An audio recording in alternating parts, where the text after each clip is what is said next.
연합에서 러시아의 침공에 맞서기 위한 초당적 지원을 호소했습니다. 러시아의 침공 300일째를 맞아 미국을 깜짝 방문한 젤렌스키 대통령은 낸시 펠로시 하원 의장의 초청으로 상하원 합동연설하는 자리에서 미국의 지원에 감사한다고 말한 후 이 돈은 국제 안보와 민주주의를 위한 투자라고 강조했습니다. 오늘부터 모레까지 충청과 호남 지방, 제주도에 많은 눈이 내리겠습니다. 모레까지 예상 적설량은 제주도 산지가 최대 50cm 이상, 전북과 전남 서부 지역은 최대 30cm 이상입니다. 충청 내륙 지역에는 5에서 15cm, 전남 동부 남해안과 영남 서부 내륙에는 3에서 10cm, 경기 남서부에는 1에서 5cm의 눈이 내리겠습니다. 서울 지방 현재 기온은 영하 8.8도입니다. KBS 1라디오 5시 뉴스 아나운서 정세진이었습니다. KBS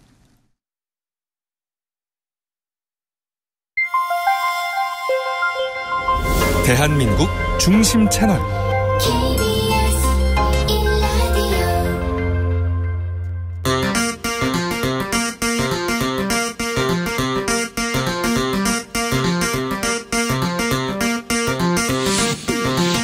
주진우 라이브.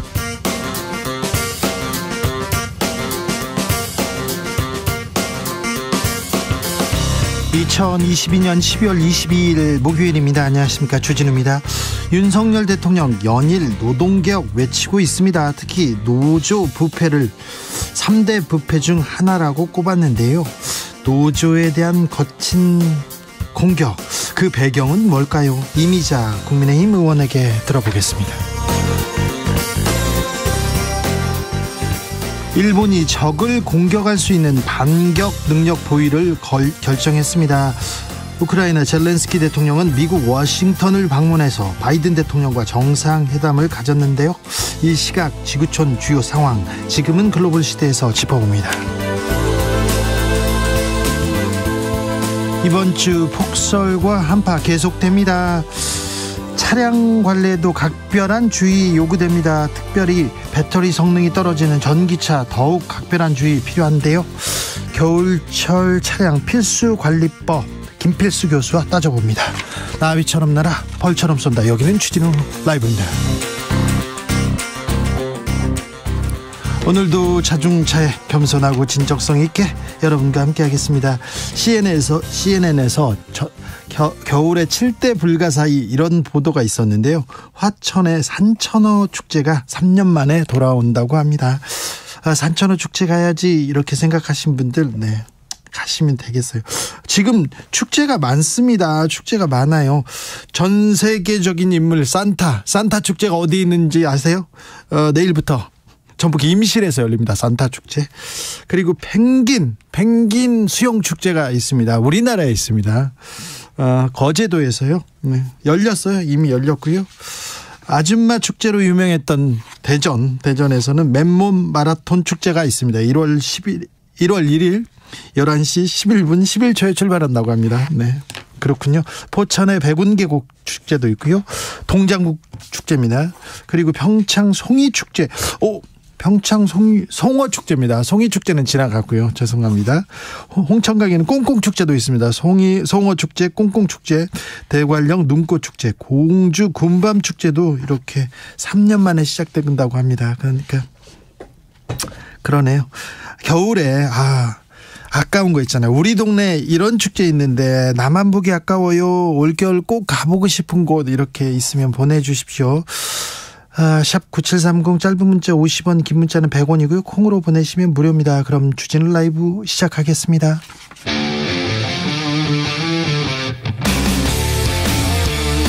탐사보도 외길 인생 20년. 주 기자가 제일 싫어하는 것은?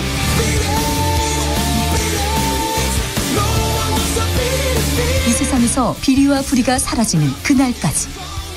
오늘도 흔들림 없이 주진우 라이브와 함께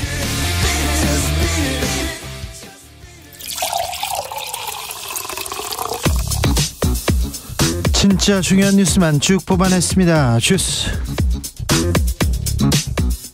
정성근 기자 어서 오세요. 안녕하십니까. 기상특보 말씀드립니다. 전국적으로 대설경보 내려져 있습니다. 주말까지 강추위 지속될 것으로 예상됩니다. 야외 활동 보온 주의하시고요. 온열기 사용, 화재 발생도 유의하시기 바랍니다. 예산안은 극적으로 타결됐습니다. 네, 내년도 예산안 협상을 이어가던 국민의힘과 민주당이 이에 합의한 것으로 전해졌습니다. 핵심 쟁점은 법인세 최고세율 인하 그리고 경찰국 등 시행령으로 설치된 기관에 대한 예산 배정이었는데요. 자세한 합의 사항은 잠시 후 5시 15분에 양당이 발표할 예정입니다. 검찰이 이재명 민주당 대표 소환을 통보했네요. 네, 성남FC 제3자 뇌물 의혹을 수사 중인 수원지검 성남지청이 이재명 민주당 대표에게 소환을 통보했습니다. 성남FC 후원 의혹 사건은 이재명 대표가 성남시장으로 재직하던 시절 성남FC의 기업에 후원금을 유치하고 이들 기업의 건축 인허가, 토지용도 변경 등 편의를 제공했다라는 의혹입니다. 성남시청은 이재명 대표가 성남FC에 대한 후원금을 유치함으로써 결과적으로 정치적 이득을 봤다라고 보고 있습니다. 시장이 도지사가 자기 그 연구에 있는 팀을 위해서 이렇게 노력하는 게 이게 범죄냐 이렇게 얘기하면서 민주당에서는 거세게 반발합니다. 네, 이재명 대표는 검찰의 소환 통보 사실이 알려질 당시 민생 투어를 위해 고향인 경북 안동을 방문하고 있었는데요. 마침 오늘이 이재명 대표의 생일이기도 합니다. 이재명 대표는 소식이 전해지자 지금이 야당을 파괴하고 정적을 제거하는 데 힘쓸 때인가라면서 이재명이 그렇게 무서운지 묻고 싶다라고 말했습니다.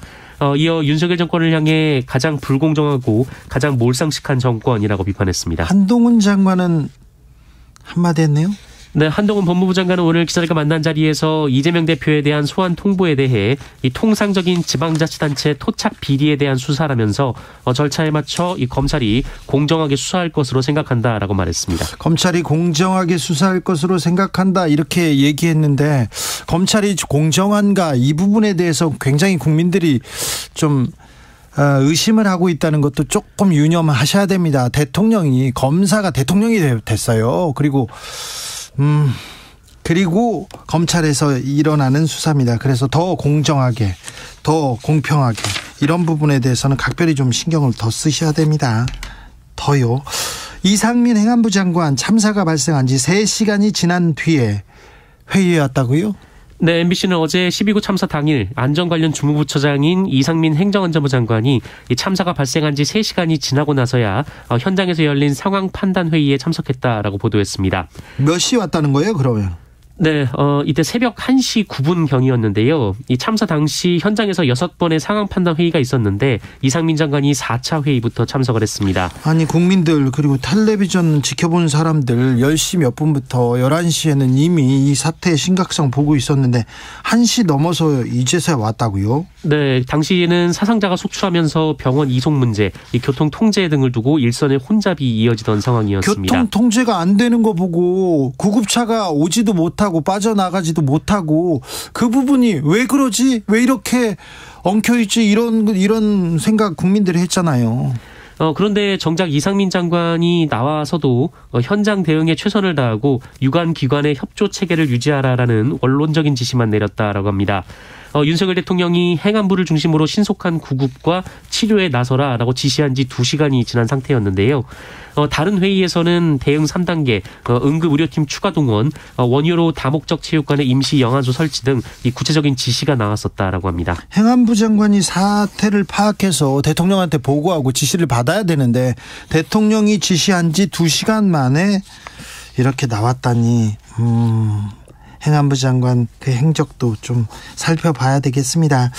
정작 40분 지휘 공백을 문제로 최성범 용산 소방서장 구속영장 청구됐습니다.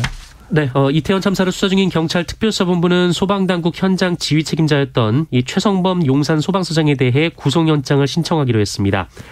최성범 서장은 당시 현장에 도착한 10월 29일 오후 10시 28분부터 지휘권을 선언한 오후 11시 8분까지 별다른 조치를 취하지 않은 혐의를 받고 있는데요. 이 40여 분간 현장 지휘 팀장과의 대화 외에는 이 별다른 현장 대응을 하지 않았다고 특수본은 보고 있습니다. 특수본에서는 용산 소방서장 잘못했다 이렇게 지금 꼬집고 있는데요. 최성범 소장이 손을 벌벌 떨면서 국민들 앞에 이 사안을 브리핑하던 그 장면이 눈에 선합니다. 특수본 수사가 용산경찰서, 용산구청, 용산소방서에만 머물지 않기를 바라겠습니다. 그런데요, 윤희근 경찰청장 퇴근길에 퇴근하는데 경찰이 교통 통제하고 있었다고요? 네, 윤희근 경찰청장이 경찰청에서 퇴근할 때 이 대통령이 움직일 때처럼 경찰들이 교통을 통제한 사실이 KBS를 통해 드러났습니다. KBS가 지난 14일부터 평일 닷새 동안 같은 시간대에 이 윤희근 경찰청장의 퇴근길을 지켜봤는데 매일 이 경찰이 교통 통제를 했다라고 합니다. 단순히 경찰청 앞에서만 교통통제가 이뤄진 것은 아니라고 하는데요. 청장을 태운 차량이 지나가는 서대문역 사거리에서도 경찰이 교통 신호 제어기를 조작하는 모습이 포착이 됐었다라고 합니다. 경찰은 청장을 위한 단속이 아니라 오래전부터 해온 꼬리물기 단속이라는 입장을 밝혔는데요. 이 퇴근 시간대에 경찰청에서 차량이 나오는 것과 이 보행자들의 횡단보도 이용이 모두 어려운 상황이어서 교통근무자를 배치한 것이다라고 덧붙였습니다. 하지만 꼬리물기가 심각한 다른 시간대에는 경찰관들이 나와 있지 않았다라고 합니다. 제 회사가 경찰청 근처여가지고 제가 자주 봤는데 경찰청장은 이렇게 출퇴근길에 교통을 통제하기도 했던 것 같은데 이거 관행이라면 좀 잘못됐고 여기에 대해서 또 고민해봐야 되는데 윤희근 경찰청장 전임들도 그랬어요 이렇게 얘기하고 한번 다시 고민해봐야 됩니다 이렇게 얘기하면 될 텐데 지금 꼬리물기 단속 그거는 아닌 것 같아요. 그건 말이 안 됩니다. 이거는 제가 예전에 전두환 씨 비자금 취재할 때 전두환 씨가 집 밖에 나가잖아요. 골프장 가지 않으면 신호를 다 잡아줘요. 경찰이. 갈 때까지. 밥 먹으러 가는데도 다 잡아줘요. 왜 그래요? 물어봤더니 전두환 씨가 봉투를 많이 내놓는다. 이런 얘기를 경찰한테 들었습니다. 그런데 경찰이 국민이 아니라 경찰청장을 위해서 퇴근길 안락하라고 이렇게 교통통제를 하고 있다. 이거 한번 다시 고민해 볼 사안입니다. 조금 더 취재해가지고 알려드리겠습니다.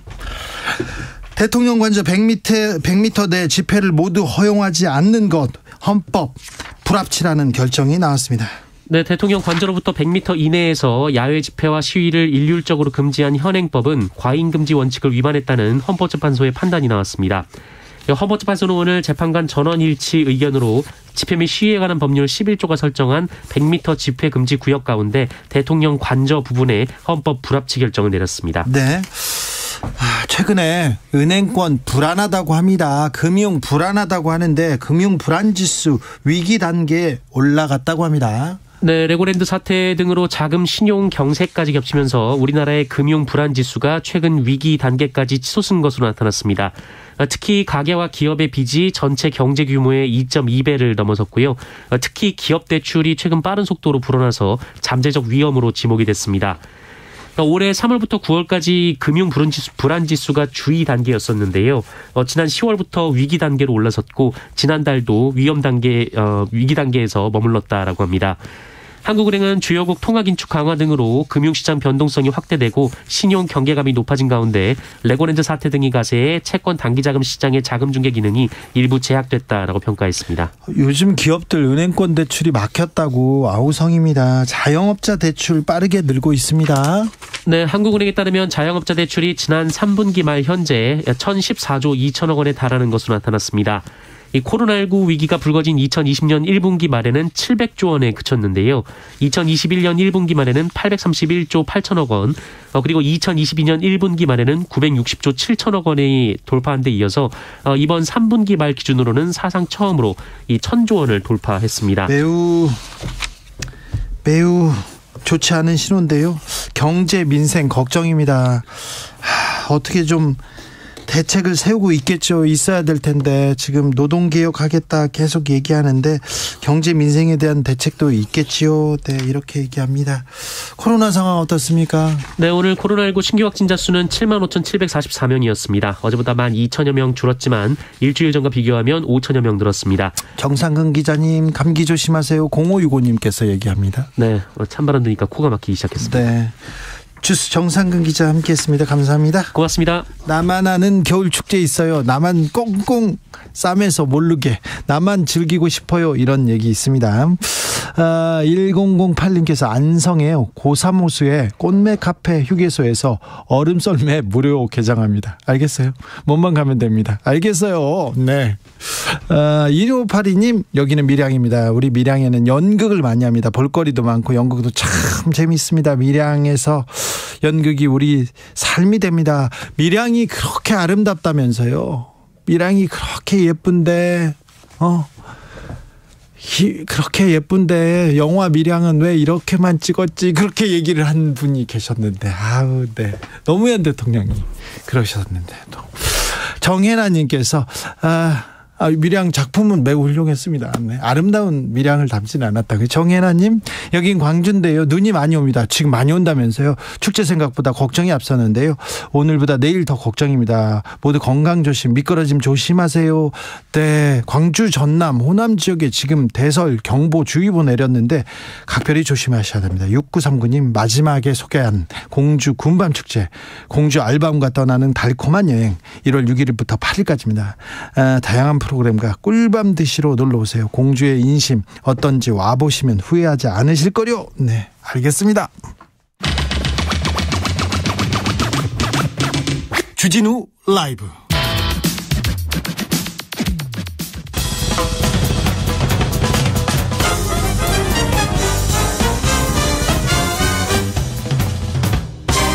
훅 인터뷰. 모두를 위한, 모두를 향한, 모두의 궁금증 훅 인터뷰. 강력한 한파가 이어집니다. 길이 매우 미끄러운데요. 이럴 때 운전 조심하셔야 됩니다. 어떻게 조심해야 되는지 좀 구체적으로 알아보겠습니다. 대림대학교 자동차학과 김필수 교수님, 안녕하세요. 네, 안녕하세요. 교수님, 요즘 길이 미끄럽습니다. 근데 네. 미끄러운데요. 눈이 왔을 때는 천천히 다니니까 괜찮은데, 네. 요즘 길이 얼었는데 차가 쌩쌩 달려가지고 조금 불안해 보입니다. 안전에 문제가 있어 보입니다. 네. 그게 상당히 무섭습니다. 지금 말씀하신 대로 네. 눈이 많이 오게 되면은 일단 쌓여 있으니까 미끄럽다라는 걸 인식을 누구나 다 하기 때문에 다 천천히 가요. 예, 서서히 가고 앞뒤 차이가 충분히 뛰고요. 네. 그리고 접촉 사고도 잘 발생을 안 하고 생긴다 하더라도 그렇게 크지가 않습니다. 네. 근데 이른 아침이라든지 야간에 온도가 뚝 내려갔을 때는 바닥에 녹았던 물이 살짝 언다든지, 네. 또는 습기가 많아서 온도 차이가 크게 되면은 이 아스팔트같이 색깔이 보이지만은 얇게 얼음판이 있는 거거든요. 네. 이런 것들이 이제 쭉 있는 게 아니라 또 부분이 있어요. 이제 이런 것들을 일반 아스팔트라고 생각해서 평상시 속도대로 움직이다가 순간적으로 곡선 구간에서 차가 돌아간다든지, 네. 뭐 이게 한 대만 돌아가는 게 아니라 다른 차들도 돌아가면서 다중 추돌 사고가 생기거든요. 이게 네.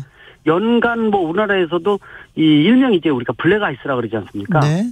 이걸로 생기는 추돌 사고가 다중 추돌 사고가 되다 보니까 몇십 중 추돌 사고도 많고요. 네. 예전에 보니까 이탈리아가 300중 추돌 사고도 있습니다. 300중이요? 300중이니까 1시간 동안 박었답니다.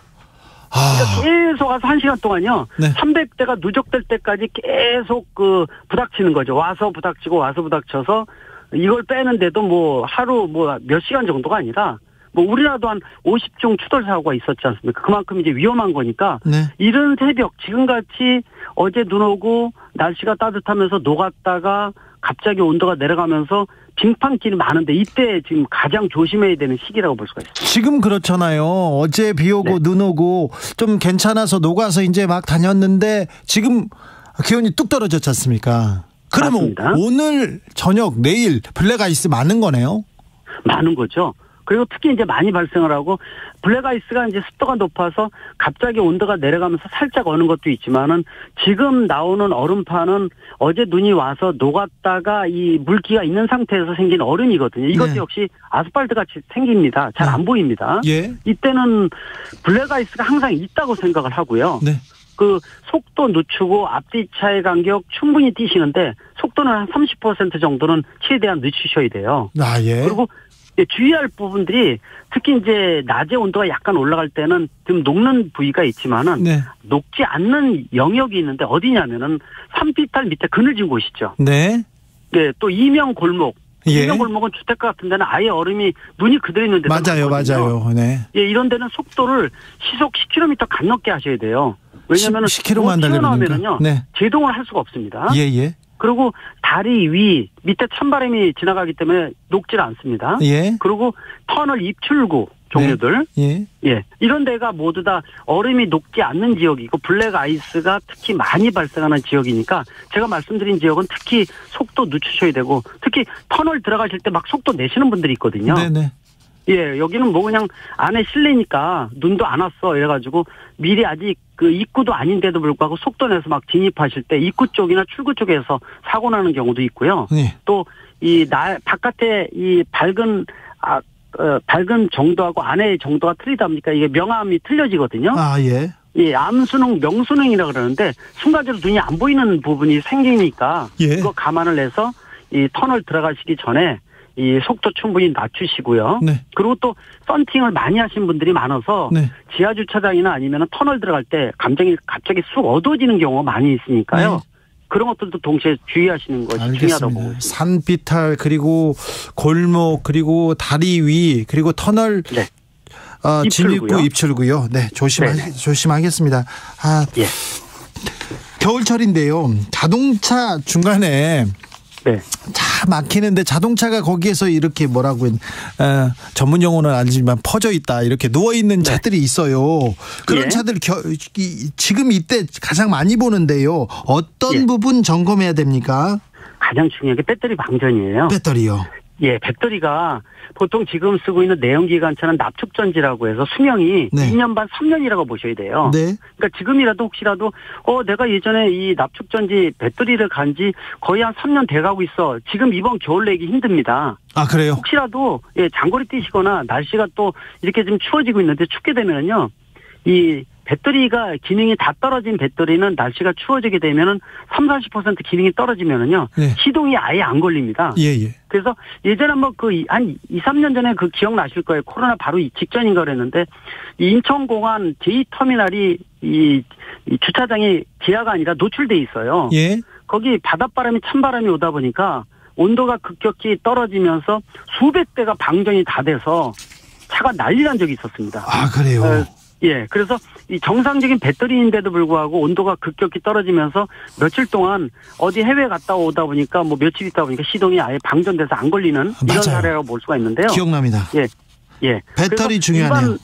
맞습니다. 그래서 배터리가 3년 정도 됐다 그러면 지금이라도 네. 한번 이 정비업체에 들리셔서 배터리를 교체하시면은 배터리 문제로 인해서 방전되는 문제 또 차량 관리를 안 해서 생기는 고장이라고 보셔야 되는데 겨울철 춥다 보니까 3개월 동안에는 아예 엔진 보닛도 안 열어보고 추운데 누가 나가서 정비합니까? 예. 그러니까 미리부터 이 예방 정비가 중요함을 강조할 수가 있습니다. 알겠습니다. 네. 본넷 그렇게 열어보고 내 차 잘 있나 이렇게 보는 사람 별로 없어요. 봐도 안 와요. 저 같은 사람은. 예, 맞습니다. 그래서 실제 추우면 더 그렇고요. 네. 요새는 또 이 차량에 대해서 우리나라가 워낙 빨리빨리 잘 돼 있고 AS가 잘 돼 있기 때문에 네. 배터리 방전되면 부르면 되지라고 생각하지. 네. 내 차에 어떤 기능이 있는지 열어보지도 못한 분들도 있고요. 네. 어떻게 여는지도 모르는 분들도 있습니다. 알겠습니다. 저는 전기차 타는데요. 네. 날씨가 추워지잖아요. 그럼 배터리가 팍팍 줄어갑니다. 그래서 전기차 타시는 분은 또 좀 겨울철에 주의할 점이 많을 것 같아요. 속된 말로 겨울철 날씨 추운 거 전기차는 쥐약입니다. 네. 이런 말씀 드린 이유가 네. 일단 이 지금 쓰고 있는 거 리튬이온 배터리를 많이 쓰고 있는데 어떤 배터리도 마찬가지지만 온도가 떨어지게 되면은 평균 20% 정도 주행 거리가 짧아집니다. 그래요? 예, 여기다가 히터를 켜게 되면은 이 전기차는 열이 없기 때문에 전기 에너지를 열로 바꾸기 위해서 에너지 소모율이 굉장히 높기 때문에요. 그래서 30% 떨어지니까 내가 만약에 내 전기차가 평상시 여름에 300km 주행했다 그러면 이 추운 겨울에 200km 간다고 생각을 하셔야 되니까 혹시 갔다 오시는 왕복길 같은 경우도 지금 장거리 같은 데는 겨울철은 좀 지양을 하는 것이 훨씬 더 중요하니까요. 네. 배터리 방전을 좀 신경 쓰시고 충전도 많이 하셔야 되니까 네. 그래서 전기차는 일반 내연기관차보다도 더 실내로 들어가셔야 돼요. 무작정 지하 주차장 또 실내로 들어가셔야 되고 바깥에 노출되면은요. 네. 이 배터리 기능이 더 떨어진다고 생각하시면 좋을 것 같습니다. 알겠습니다. 그리고 엔진룸만 덮으면 되는 게 아니라 바닥에 보통 배터리 깔려 있기 때문에 이거를 전체적으로 차를 덮을 수도 없어서 예. 가능한 한 되도록이면 실내로 꼭 들어가 주시기 바랍니다. 무조건 실내요. 실외 주차장 말고 실내로 가라. 전기차는. 네. 예. 알겠습니다. 9074님, 김필수 교수님 존경합니다. 학창시절에 인기 많으셨죠? 저도 강의 들으면서 감탄했습니다. 얘기합니다. 네. 필수 정보 김필수 교수님께서 잘 알려주셨습니다. 감사합니다. 네, 고맙습니다. 대림대 자동차학과 김필수 교수였습니다. 교통정보 알아보고 갈까요? 김한나 씨. 네, 시각 교통정보입니다. 미리 차량 점검 꼭 해주시기 바랍니다. 기온이 더 떨어지고 있는데요. 내일은 서울이 영하 14도, 제천 19도까지 곤두박질 치겠습니다. 지금 도로 곳곳에 고장난 차 그리고 사고와 같은 돌발 상황들도 많은데요. 먼저 호남고속도로 천안 방면 대덕분기점 1, 2차로에서 대형 화물차 단독 사고를 처리하고 있습니다. 이 여파를 받아서 뒤로 2km가량 정체 심하고요. 반대 순천 쪽으로는 논산분기점 부근 에서 고장난 차량을 처리하고 있고 석곡 부근과 또 순천 휴게소 부근에서 사고를 처리하고 있어 주의하셔야겠습니다. 서해안고속도로 서울 쪽으로는 광명역 부근 1차로에서 사고가 나서 차선 변경 잘 하셔야겠고요. 이 전후로는 바람 부근에서 화성 휴게소까지 또 매송 휴게소에서 팔곡분기점까지 6km씩 정체되고 있습니다. 서울 시내에서는 강변북로 일산 방면 잠실대교에서 가양대교까지 길게 정체인데 다 가시는데 1시간 조금 넘게 소요되고 겠고요. 나란히 가는 올림픽대로 공항 쪽으로는 잠실대교에서 한강대교, 다시 성산대교에서 가양대교 쪽으로 더디게 지납니다. 한편 신월 여의 지하차도에서는 인천 방면으로 올림픽대로 진입해서 여의 분기점 쪽으로 2차로 막고 사고가 나서 부근으로 서행 흐름 보이고 있습니다. 목적지까지 안전운전하시기 바랍니다. KBS 교통정보센터에서 김한나였습니다.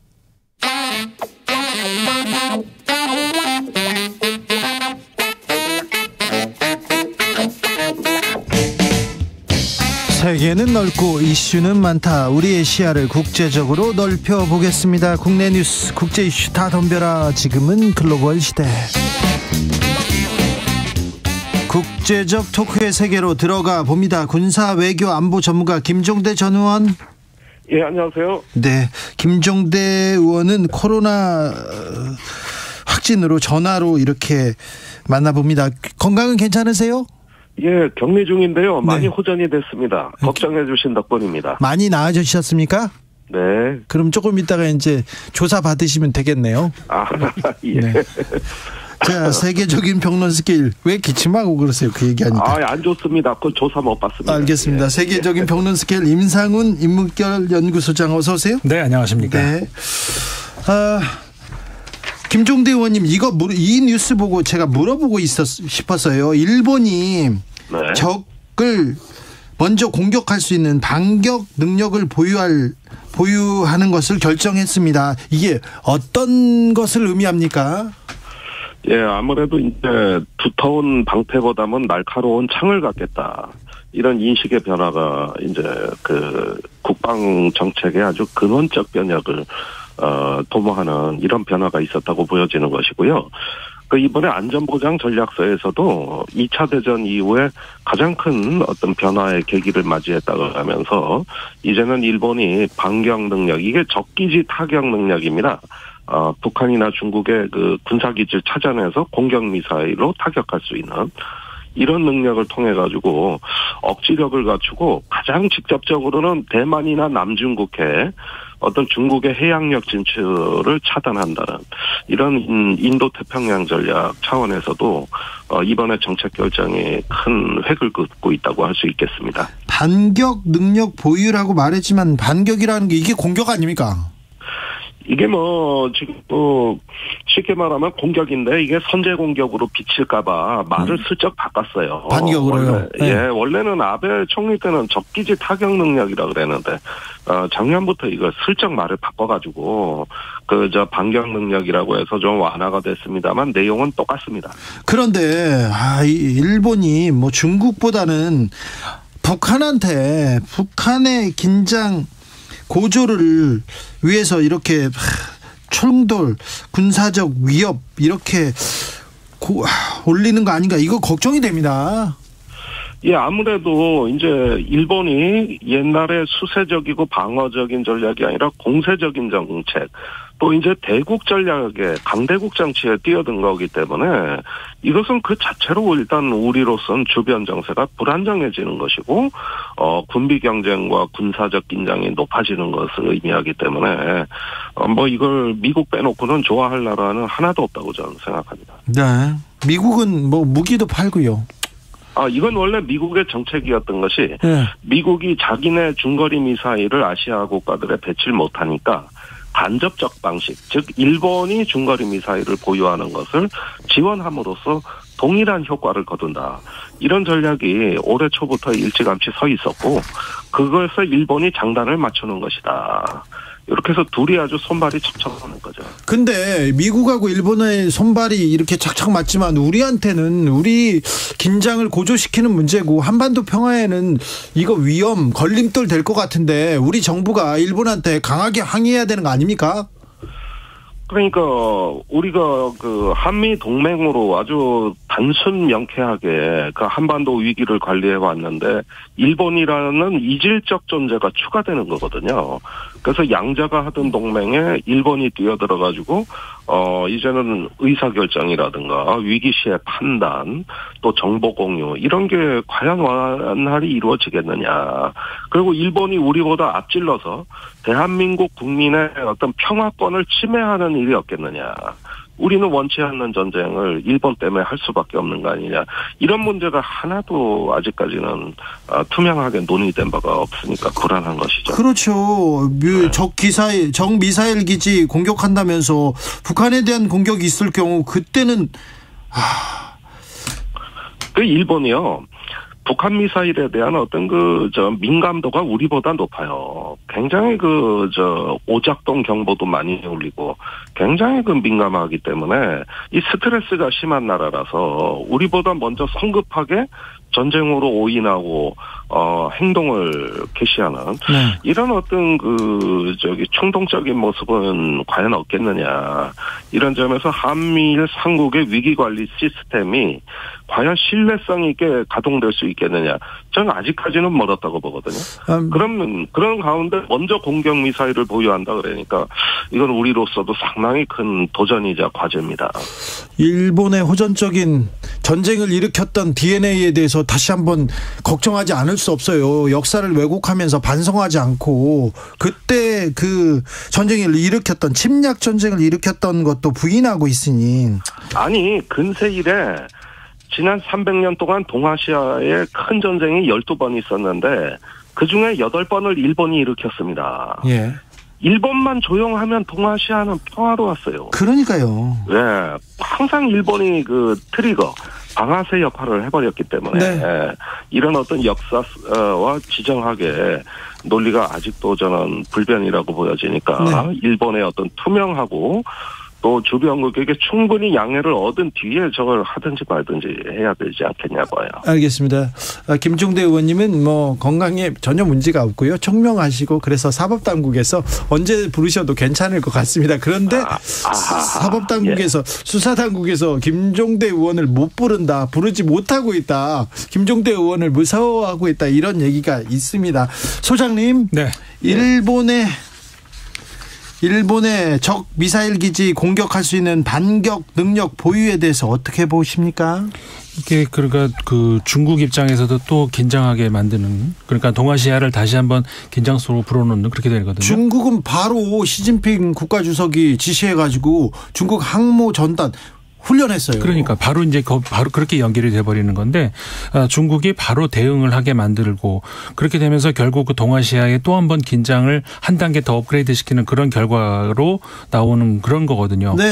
그러니까 이 유럽에서는 우크라이나에서, 그리고 이 아시아에서는 이 동북아시아 한반도 인근에서, 그러니까 미국 입장에서는 계속해서 어떻게 보면은 양쪽으로 자신들 입장에서는 동쪽에서 서쪽에서 긴장 관계 를 어느 정도 적정선에서, 자신들 입장에 적정선이죠. 적정선에서 유지하면서 계속해서 이제 그 관리를 하고 있다. 이제 이렇게 보여지는 건데, 그 어떤 파트너로 아까 좀 전에 김종대 의원님 말씀하신 것처럼 일본이 적절한 파트너로 지금 나서고 있는 그런 상황인 거죠.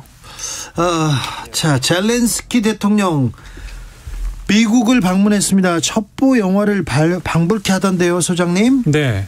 그 깜짝 방문이었죠. 네. 사실은 방문하기 몇 시간 전까지도 공개가 되지 않았던 그런 방문이었고, 열차로 폴란드로 이동을 해서, 그리고 폴란드에서 이제 그 미국으로 이동을 했는데, 비행기 타고 가면서도 이렇게 호의가 엄청났다고 하던데요. 네, 거의 군사작전이었죠, 사실상. 예. 뭐 그럴 수밖에 없는 것이죠. 그 전쟁 이후로 젤렌스키 대통령이 외국으로 나간 건 처음이었고, 네. 이번에 첫 외국 방문지로 뭐 어떻게 보면 당연한 이야기겠죠. 그 미국을 택하게 된 건데, 이 서방 지역, 그러니까 미국과 이 서유럽에서는 지금 현재의 우크라이나 전쟁 상황을 1세기 전에 100년은 좀 못됐죠, 물론. 2차 세계대전에 그 당시 이제 독일의 팽창주의, 여기에 맞서서 서유럽, 그러니까 유럽 지역과 미국이 위기의식에서 이제 하나 연합군을 구성하던 그 시기하고 자꾸 비교를 하는 그런 성향이 있습니다. 네. 그러니까 이게, 근데 단순 그 비교가 가능한가 좀 싶기는 한데, 물론 유사성이 있긴 있어요. 근데 그러다 보니까, 이번에 그 젤렌스키 대통령이 방문한 것이 12월 21일, 그런데 미국하고 영국 주로 이제 두 나라에서 그러는데 자꾸 과거에 윈스턴 처칠 총리하고 비교를 하는 그런 그 보도나 분석들이 많이 나와요. 왜냐하면은 처칠 과거 영국 총리가 그 독일의 그 팽창주의에 맞서가지고 연합군이 그 위기에 처했을 때, 그리고 진주만 공격으로 일본이 또 미국을 기습을 했을 때, 그때 1941년 12월 22일 미국을 전격 방문을 했거든요. 네. 그러니까 비슷한 시기다 이러는 거죠. 근데 그러니까 아까도 말씀드린 것처럼 이게 단순 비교로 좀 무리한 비교를 이제 하고 있는 것 아닌가라는 생각이 드는 것이, 지금은 우크라이나 전쟁을 이제 과거에, 그러니까는 그 독일 팽창주의에 맞서서 연합군을 구성했던 이런 것들과 유사한 성격으로 구성을 하면서 지금의 그 러시아 팽창주의, 여기에 이제 우리가 맞서는 거기에 대해서 이제 어떤 그 합리성, 그 어떤 적합성이 있다, 이제 이렇게 이제 몰고 나가려고 하는 것이죠.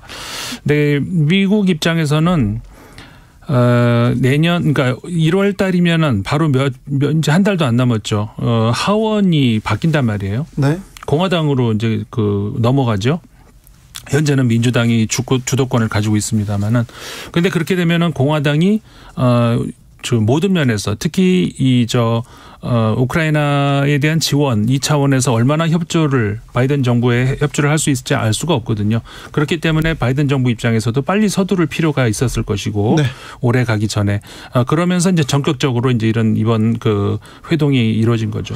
바이든 젤렌스키 회담 어떻게 보셨습니까, 김종대 의원님?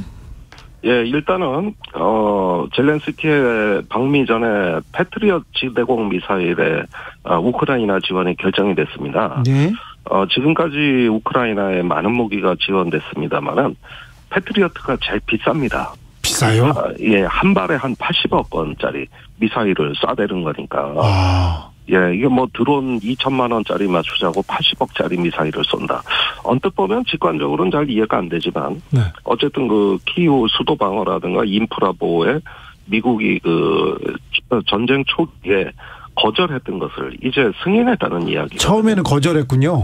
예, 그렇습니다. 그러니까 이게 상당히 큰 정치적 공약이라고 볼 수가 있고, 이 패트리엇은 방어 무기입니다만 상당한 지금 우크라이나로서는 전략 자산이라고 해도 과언이 아니에요. 이렇게 되면은 이제 러시아하고의 어떤 겨울 전쟁이 상당히 높은 수준으로 치러지는 걸 이미 각오하고 있는 것이고, 미국이 변함없이 지원하겠다고 하는 것이죠. 또 이번에 방문 중에 180억 달러 추가 지원안이 발표가 됐어요. 네. 이렇게 되면은 이제 미국이 우크라이나에 지원한 금액이 1,000억 달러에 육박합니다. 공화당이 반대를 하지만 이번에 젤렌스키 연설로 공화당의 반대를 돌파하고 이번 겨울, 더 나아가 내년까지도 장기적 전쟁에서 미국이 변함없이 우크라이나를 지원하겠다, 이런 어떤 안보 공약이 가일층 강화된 것으로 해석이 됩니다. 네. 드론은 2천만 원이고 패트리어트 미사일은 80억이요? 예. 그렇게 비쌉니까 무기가? 예, 그래서 한 개 포대만 배치하는데도 한 1조 5천억 원가량 소요되거든요. 그래요? 그러니까 워낙 비싼 무기라 가지고 이거 사실 몇 개 포대 배치해도 예. 우크라이나 전역은 방어가 안 됩니다. 그래요? 예, 키이우나 이런 어떤 헤르손이나 이런 주요 도시에 거점만 방어할 수 있는 무기니까 이 자체가 게임 체인저라고는 볼 수가 없어요.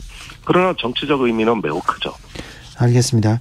시진핑 중국 국가주석은 러시아의 2인자 드미트리 메드베데프 국가안보회의 부의장과 만났더라고요. 네. 그러니까 이 대목이 우려스러운 거거든요. 제가 아까 그 관전 포인트를 또 다른 이제 냉전 체제로 이렇게 만든다는 건 이게 책임을 러시아에만 돌릴 수 없다는 것이 자꾸 그 아까 말씀드린 것처럼 젤렌스키를 처칠이니 이렇게 비교를 하면서 그 이 러시아에 대한 러시아의 확산을 막아야 되겠다는 그런 쪽으로 이제 만들거든요. 근데 그렇게 되면은 중국은 지금까지 그 러시아를 지원하는 데 있어서 되게 그 거리를 두어 왔습니다. 예. 그랬는데 이렇게 되면은 그 다시 신냉전 체제로 이 서방에서 나서 가지고 이렇게 선을 그어버리면 중국도 뭐 갈 데가 없어요. 선택의 폭이 없어지는 것이죠. 결국 러시아의 손을 잡게 자꾸 유도를 한다는 거거든요. 저는 일부러 유도를 하나 이제 그런 생각까지 들 정도로 지금 그 공교롭게 동시에 젤렌스키는 미국으로 가고 그다음 메드베데프는 중국으로 가고 이래가지고 완전히 그 새로운 그 20세기 냉전 시대를 똑같이 다시 한번 이제 반복을 지금 하려고 하는 새해를 앞두면서 이런 그 상황을 만들어주는 이런 것에서 우려를 하지 않을 수 없다는 것이죠. 전쟁이 장기전으로 가고 이러고 또 세력 진영 대결로 이렇게 고착화되나요, 김종대 의원님? 네, 저는 이걸 조금 다른 측면으로도 보는 게, 이러면 북한이 이 기회의 창문을 열 것이다. 예. 지금 중국과 러시아가 이렇게 긴밀해지고 9월에 정상회담에 이어서 이번에 메드베데프하고 또 이렇게 시진핑이 회담을 자주 만나네요. 이러면 북한이 반드시 끼어듭니다. 자기들도 한편이라는 거죠. 네. 그래서 일단은 북한의 어떤 지정학에 편승해가지고 더 조금 기가 산다 그럴까요? 오히려 북한도 이것을 기회라고 보고 조금 도발적인 그런 어떤 공세를 강화하지 않을까. 저는 이 한반도에 미치는 영향이 분명히 존재한다고 봅니다. 네. 북한이 러시아에 포탄을 제공했다는 뉴스도 나왔는데 이거는 일본 언론이기 때문에 아직은 좀 더 체크해 봐야 됩니다. 일본 언론은 또 조금 북한을 좀 악마화하면서 보도하는 경향이 있기 때문에 아직은 밝혀지진 않았는데 이런 보도도 있습니다. 그래서 북한이 또 나서서 또 사고를 칠까 이것도 걱정입니다. 태국으로 가보겠습니다. 태국의 사랑을 받고 있는 공주가 심장 이상으로 쓰러졌다고 합니다. 이게 무슨 내용입니까? 네, 현 국왕의 그 딸이 있고 아들도 있습니다. 네. 근데 이제 그 어머니는 왕비가 이제 다른데 첫 왕비에서 나온 그 공주가 이제 44살 지금 말씀하신 그 파공주네요. 파공주입니다. 네. 이름이 파차라카띠아파 너무 기니까 이제 우리 파공주요. 파공주. 네. 그런데 이제 그 태국 여러 나라 이제 장자 원칙이 있고 이제 아들 원칙이 있고 그렇지 않습니까? 태국은 장자 원칙이니까는 네. 그러니까 딸이라도 첫 번째가 이제 왕위를 계승하게 아들 딸 상관없이. 네. 근데 이제 이분이 검사 출신이에요 또. 네, 장자입니까? 예, 맨손 위고 그 미국에서도 공부하고 오고 네. 검사 출신이고 굉장히 국민들이 사랑을 많이 하던. 검사 출신인데 사랑받습니까? 죄송합니다. 네. 뭐 그럴 수도 있나 봐요. 네. 아무튼 그래서 그 이번에 의식을 잃고 쓰러졌어요. 심장 관계 이상이 있는 모양인데 국민들의 충격이 크죠. 근데 지금 보도 일부를 보면은 사실상 사망한 것 같다는. 그래요? 예, 그런 보도도 나오거든요. 왜 그 우리 재벌들도 사망 시점을 마음대로 본인이 못하는. 그렇죠. 죽지만 죽을 수 없는 그런 예. 재벌 회장들이 좀 있었습니다. 예. 우리나라에도. 그런 것처럼 이 공주도 마음대로 지금 죽을 수도 없는. 아, 그렇군요. 네, 사실상은 사망했다는 그런 그 소문이 계속 나와요. 왜냐하면은 지금 시점이 그 굉장히 안 좋거든요. 태국도. 왜냐하면 만약에 사망을 한다 그러면은 이 다음 왕위 계승 서열이 이제 이복 동생으로 가는데 동생은 남자예요. 그러니까는 왕자에게 가는데 17살인데 뭐 나이도 좀 어리지만 그래도 17살이면 할만하지만 약간 그 자폐 어떤 그 병을 좀 그래요? 예, 가지고 있거든요. 이렇기 때문에 이제 왕 입장에서는 고심이 크죠, 지금. 고심이 크겠네요. 태국 전문가 김종대 의원님 어떻게 보십니까? 모르는 게 없거든요, 이분이. 네. 이거 뭐 제가 태국 전문가는 아닙니다만은 항상 태국이나 저도 몇 번 가서 이렇게 지켜보면은 조금 정정이 불안해요. 그걸 많이 불안해요. 예, 그 민주화 시위도 최근에 있었고, 그다음에 군부의 입김이 좀 셉니다. 네. 그래서 이런 어떤 상황에서 파공주 같은 경우는 그래도 국민들의 사랑을 폭넓게 받는 일종의 어떤 통합의 상징이었는데. 만약에 파공주가 이렇게 갑작스럽게 서거한다면 저는 국민들 사이에서도 상당한 어떤 애도를 넘어가지고 이게 또 정정불안으로 치닫는 이런 요인들 걱정 안 할 수가 없어요. 네. 사실 그동안에 이렇게 사랑받는 인물이 사라지고 이제 더 이상 존경받는 왕실 인사가 없고 왕위 승계도 불안정해진다. 이렇게 되면 이제 국민들이 현실 정치에 대해 가지고 어떤 불만을 표출하는 완충지대가 사라지는 거거든요. 이런 점에서는 오히려 이게 단순한 왕위 계승 문제겠냐. 왕실의 불안이 정정의 불안으로도 이어질 대목을 유심히 살펴봐야 되는 거 아닌가 싶어요. 알겠습니다. 태국의 공주 파차라 야타 그만하겠습니다. 파차라 잘 모르겠습니다. 네. 파차라 카티야파. 네. 나렌티라 테파야와디 공주였습니다. 중국 대륙에 화이자 백신이 첫 상륙했다고 합니다. 중국은 지금 계속 콜록콜록거리고 격리되고 그 다음에 뭐 화장장에 사람이 못 들어간다고 하고 병원이 지금 다 찼다고 하고 중국 상황 불안합니다. 걱정입니다. 네, 그렇습니다. 지금 우리가 몇 주 전에도 이 자리에서 똑같은 이야기를 했던 것 같습니다. 네, 위기고 우리한테도 미치는 영향이 너무 크거든요. 네, 가까운 나라죠. 그리고 중국 워낙 우리가 왕래가 많기 때문에 그 제로 코로나를 너무 오래 고집을 했어요. 네. 그 상황에서 갑자기 이제 위드 코로나로 변경이 되면서 중국이 지금까지의 그 코로나 상황에 대한 그 통계라든가 이런 것들이 과연 믿을 수 있는 통계인가라고 하는 것이 지금 여전히 또 마찬가지가 됐는데 믿기 어렵습니다. 예, 지금 화장터가 모자랄 정도로 사망자가 발생하고 있다고 하는데 통계 자료에 나오는 사망자 수는 그렇게 많지가 않단 말이에요. 이게 믿을 수 있겠느냐라는 그런 것이죠. 그런 상황에서 지난달이었죠. 독일 총리가 숄츠 총리가 중국을 방문해서 그 시진핑 국가주석하고 회담을 했는데 그때 이제 그 얘기가 나왔었죠. 중국 파이자 그 백신을 좀 적어도 중국에 거주하고 있는 서방 국가 출신의 사람들에게 좀 맞게 해달라. 이렇게 되면서 이제 어느 정도 합의가 됐는데 내친 김에 그냥 우리 거 좀 가져가라, 좀 사라 좀. 이렇게 되면서 중국인들에게도 파이자를 좀 하게 해달라는 이런 이제 얘기가 있었는데 시진핑 국가주석이 이제 받아들였네요. 그렇죠. 중국 분들 또 특별히 부자들은 외국 나가서 화이자 맞고 온다 이런 얘기도 있었어요. 다른 데 가서 맞고 오고 뭐 그러니까 뭐 그러느니 그럼 좀 거기 가서 이제 해야죠.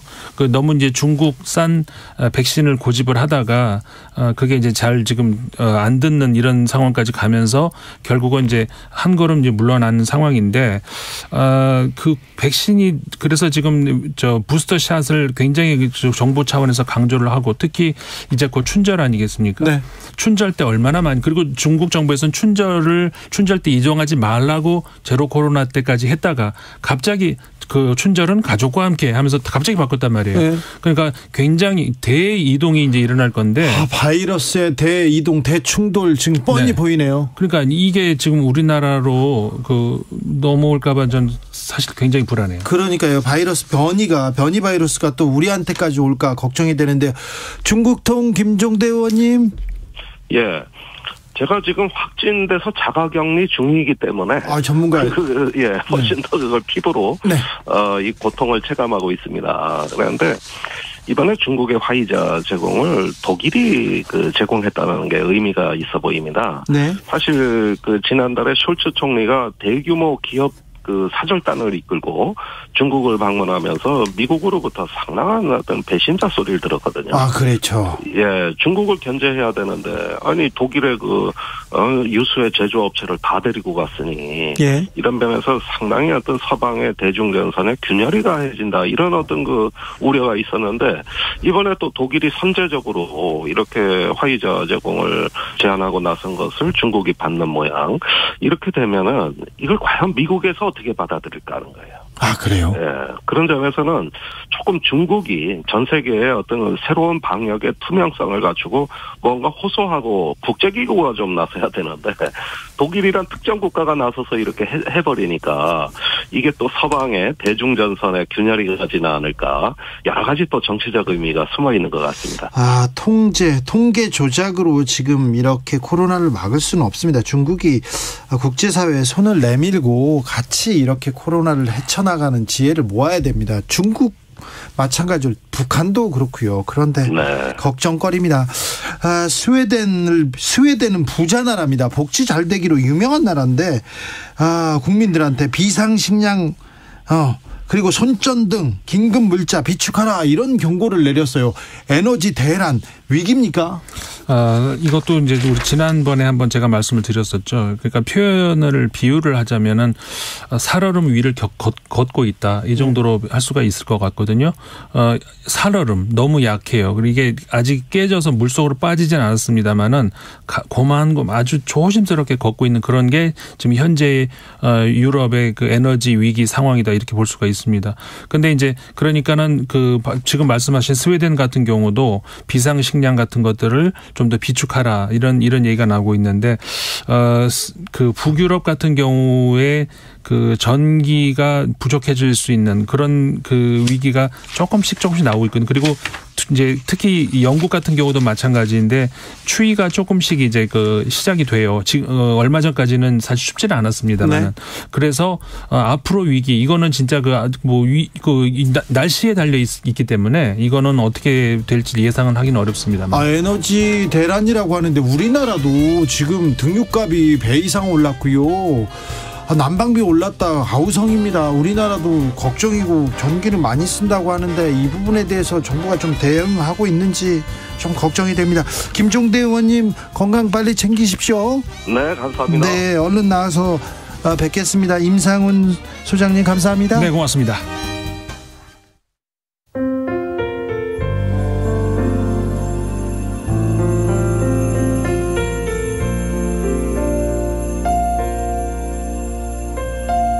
KBS 라디오 연중기획 희망충전 대한민국 513번째 이야기.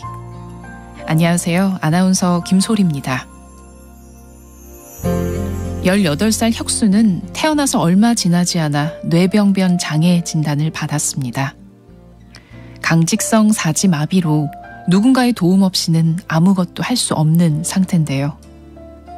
유일한 가족인 할머니와 1살 터울의 남동생이 혁수의 손과 발이 돼주고 있습니다. 혁수네 가족은 엘리베이터가 없는 빌라 꼭대기층에 살고 있는데요. 매일 할머니와 남동생이 혁수를 업고 오르내리면서 학교와 물리치료실에 데려갑니다. 가족들의 수고를 잘 아는 혁수는 스스로 대소변도 가릴 수 없는 처지가 미안해서 물 한 모금도 잘 마시지 않습니다. 날이 갈수록 서로에게 미안한 마음만 늘어가는 혁수네 가족을 위해서 여러분이 따뜻한 격려를 보내주세요. 여러분의 따뜻한 손길이 희망의 빛이 됩니다. ARS 060-700-1580 060-700-1580 한 통화 3,000원으로 희망을 선물해 주세요. KBS 라디오 연중기획 희망충전 대한민국은 초록우산 어린이재단, 인탑스 주식회사 그리고 청취자 여러분과 함께합니다. ARS 060-700-1580 한 통화 3,000원입니다.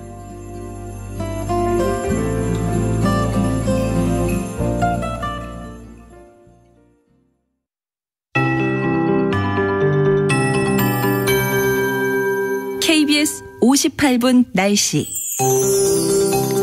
충청 호남 제주 산지에는 시간당 2에서 5cm의 강한 눈 오는 곳이 있습니다. 경기 남서부 지역은 내일과 모레 이틀간 눈 오는 곳이 있겠고 특히 충청 호남 제주에는 모레까지 사흘간 많은 눈이 쏟아지겠습니다. 시간당 3에서 5cm의 매우 강한 눈에 천둥, 번개, 돌풍까지도 동반되겠습니다. 이미 눈이 많이 쌓인 서해안 지역을 중심으로 추가 피해 없도록 시설물 관리에 유의하셔야겠고 교통안전에도 유의하셔야겠습니다. 강풍과 폭설, 고파도로 인해 항공기와 여객선 운항에 차질이 있을 수 있습니다. 운항 정보도 확인하시는 게 좋겠습니다.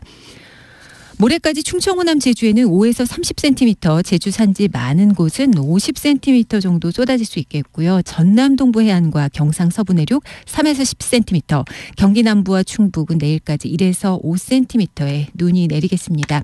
한편 중부와 영남 전북에 한파특보 발표된 가운데 내일과 모레는 오늘보다 더 춥겠습니다. 중부지방은 영하 15도 안팎까지 내려가는데요. 내일 서울의 아침 기온 영하 14도, 철원 영하 19도 등 영하 19도에서 영하 3도 분포, 낮 기온도 서울 영하 8도 등 영하 11도에서 영상 2도 분포가 되겠습니다. 눈 오지 않는 지역은 대체로 맑겠습니다. 또 모레까지 산지와 해안으로 바람 강하겠고요. 해상의 파도도 높겠습니다. 지금 서울의 기온은 영하 10도입니다. 강혜종입니다.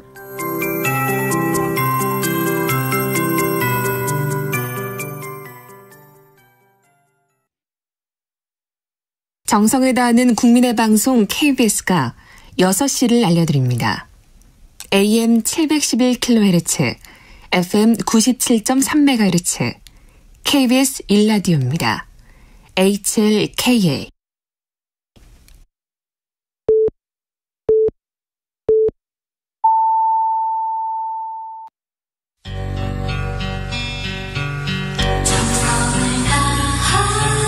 정성을 다하는 국민의 방송 KBS 주진우 라이브. 그냥 그렇다고요. 이 시각 라디오 정보센터 뉴스입니다. 새해 예산안 처리 시한을 하루 앞두고 여야의 예산안 협상이 타결됐습니다. 여야는 내일 오후 6시 국회 본회의를 열어 조율된 새해 예산안을 처리하기로 했습니다. 최대 쟁점이었던 법인세는 현행 과세 표준을 구간별로 1%포인트씩 세율을 인하하기로 했습니다. 성남FC 후원금 의혹을 수사하고 있는 검찰은 더불어민주당 이재명 대표에게 소환 조사를 받을 것을 통보했습니다. 이재명 대표는 가장 불공정하고 몰상식한 정권이라고 반발했습니다. 반면 국민의힘은 피해자 소환 요구는 당연한 절차라며 떳떳하다면 조사받으면 그만이라고 맞섰습니다. 대통령 관저 주변 100m 안에서 집회 시위를 무조건 금지하는 집회 및 시위에 관한 법률 조항이 헌법에 어긋난다는 결정이 나왔습니다. 헌법재판소는 오늘 재판관 만장일치로 헌법 불합치 결정했습니다. 대출금리 상승세가 이어지고 매출 회복세 둔화, 금융지원 정책 효과 소멸 등이 겹치면 자영업자 대출 중 부실위험 규모가 내년 말 40조 원까지 확대될 것으로 추정된다고 한국은행이 전망했습니다. 지금까지 라디오 정보센터 뉴스 정한나였습니다.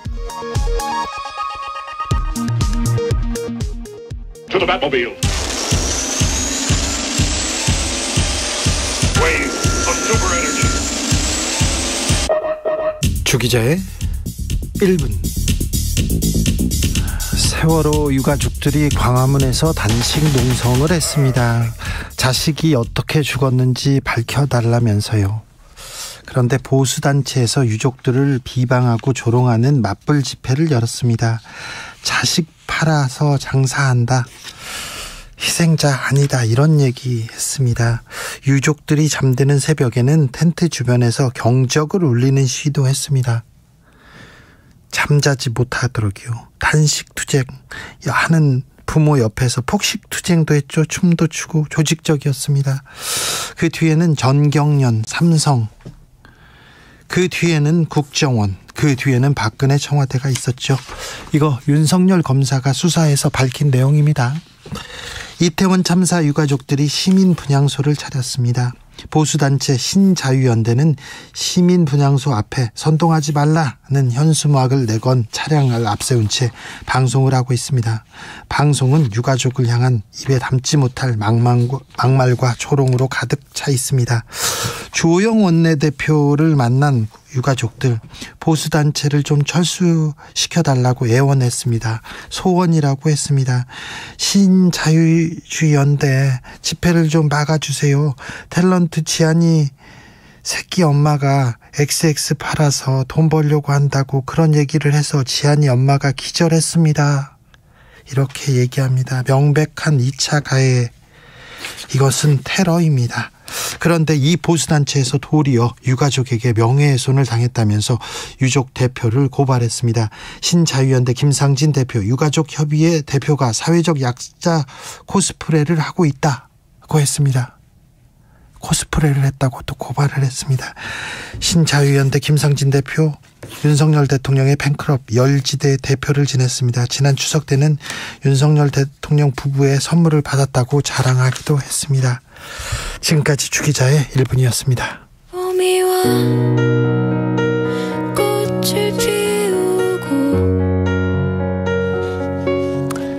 에픽하유와 이아이가 함께했습니다. 춥다.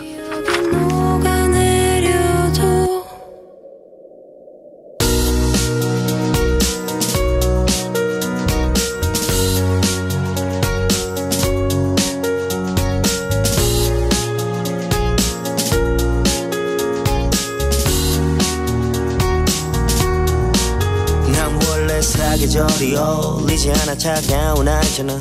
모진 성격은 사로라는 겨울 시린 바람 알 만큼 알잖아. 내가 냉정이 다인걸 겨울바다 같은 심장인걸 배를 띄워 다가오면 알겠지 내가 섬이 아닌 빙산인걸. 난 초점을 잃었지. 설이 낀 눈 시린 기억이 밟혀서 목젖 없이 비명만 질렀지. 아픈 상처만 남은 빙판이었지. 눈사태 난 듯 무너진 맘 추스려 보니 다시 불 꺼진 밤. 너라 내가 떠도 눈 덮인 산은 녹지 않아. 여긴 춥다.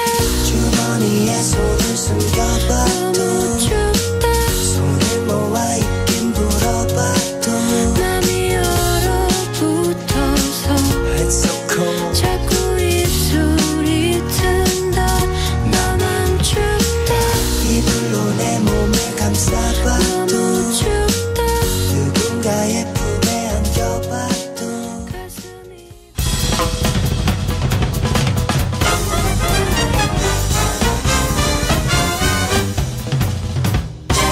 훅 인터뷰. 훅 인터뷰 이어가겠습니다. 윤석열 대통령 연일 강도 높은 노동개혁 주문하고 있습니다. 어제는요, 척결해야 할 3대 부패 중 하나, 노조 부패 지목했는데요. 윤 대통령이 노동개혁 강조하는 이유는 무엇인지 한국노총 출신입니다. 여당 내 최고 노동 전문가인데요. 국회 환경노동위원회 여당 간사 이미자 국민의힘 의원 이야기 나눠봅니다. 의원님 안녕하세요. 예, 안녕하십니까. 네. 의원님, 화물연대 파업은 어떻게 보셨습니까? 굉장히 안타깝게 바라봤죠. 네. 정말 뭐 그렇게까지 하지 않아도 됐을 텐데. 네. 그렇게까지 할 필요가 있었나 할 정도로 좀 안타깝게 생각을 했는데요. 네. 사실 우리가 어떤 집단 행위를 하거나 집단 행동을 했을 때는 그것도 타인의 어떤 권리에 침해가 주어진다거나 이랬을 때는. 네. 우리가 꼭 생각해봐야 될 것들이 있습니다. 우리들이 주장하는 것이 이게 목적이 정당한 건지, 네. 아니면 또 수단과 방법은 적절한 건지, 네. 그다음에 침해는 최소로 침해를 줘야 되는데 타인에게 이런 부분 나중에 가서는 법익의 균형성이라든가 타인의 권리를 포함해서요.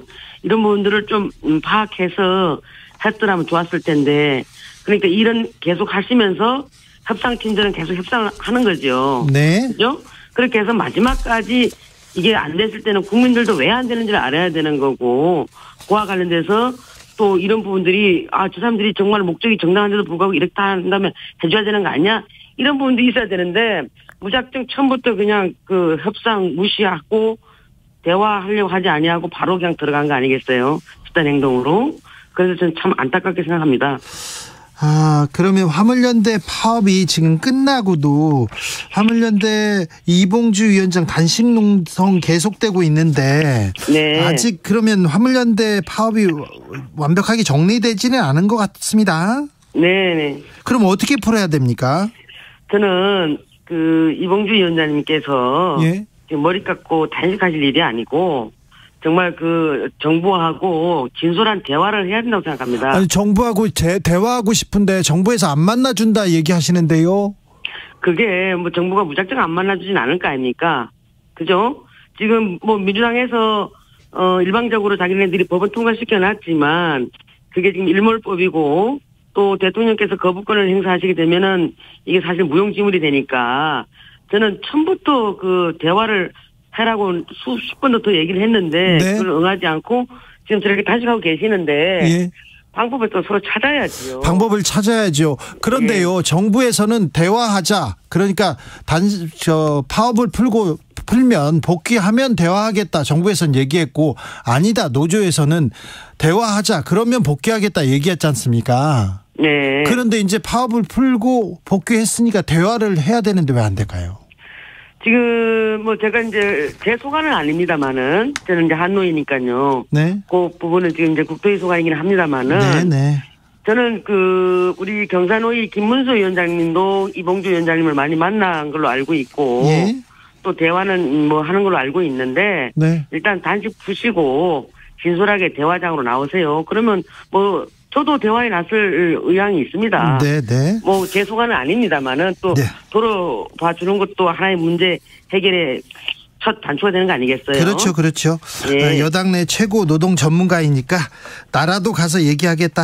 대화하자. 이 얘기 이렇게 알아듣겠습니다. 그런데 단식하고 있고 저렇게 또 하나의 어떤 그 수단을 동원해가지고 저렇게 하는 부분들은 바람직하지가 않습니다. 빨리 단식 푸시고 그리고 진솔하게 대화하자라고 얘기하면 우리 경산노위의 김문수 위원장님도 적극 나서는 걸로 알고 있어요.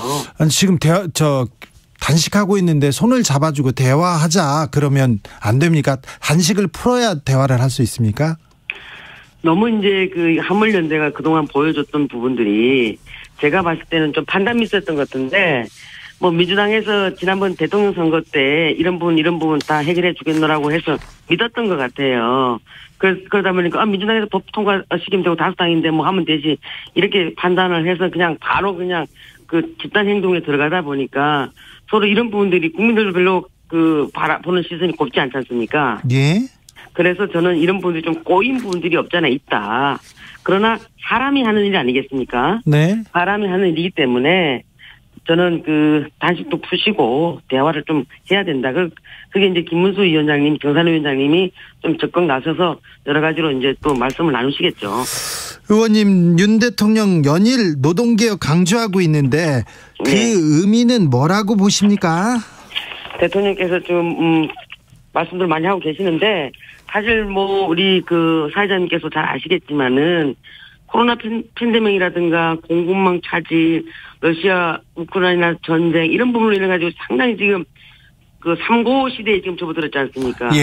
굉장히 복합적 이유로 인해서 저성장 늪에 빠져서 지금 이러고 있는데 사실 수출해서 먹고 사는 나라가 국가 경쟁력을 갖다가 제고하지 않을 수 없고요. 그다음에 또 대통령 입장에서는 청년, 여성, 중장년층을 위해서 일자리 창출에 대해서 또 많이 생각을 해야 되지 않겠습니까? 거기다가 또 계속 우리 노동시장은 이중구조로 경구해지 가고 있기 때문에 이런 걸 해소시키기 위해서는 대통령께서는 이걸 해야 된다고 보시는 것 같아요. 근데 결과적으로 이제 일자리는 가장 큰 복지이기도 한데 일자리는 기업이 만드는 거 아니겠어요? 예. 그게 문재인 정부는 뭐 소득주도 성장으로 해서 국가가 뭐 마치 일자리를 만드는 것처럼 해서 실패했는데 우리는 그렇게 실패해서는 안 되지 않습니까? 네. 결과적으로 기업이 일자리를 만들고 기업은 이익을 내야만 또 투자를 하는 거고 투자를 통해서 일자리가 창출되는데 지금 그 우리나라의 그 노동법을 보게 되면은 상당히 좀 그 견고하게 돼 있어요.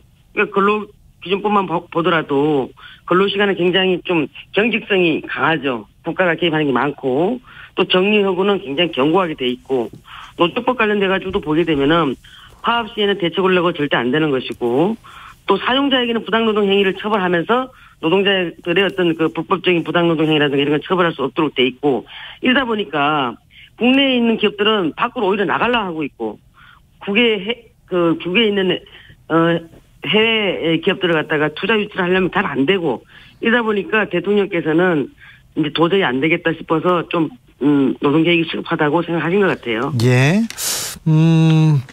근데 공직 부패, 기업 부패와 함께 노조 부패가 우리 사회에서 척결해야 할 부패다 이렇게 얘기했는데 네.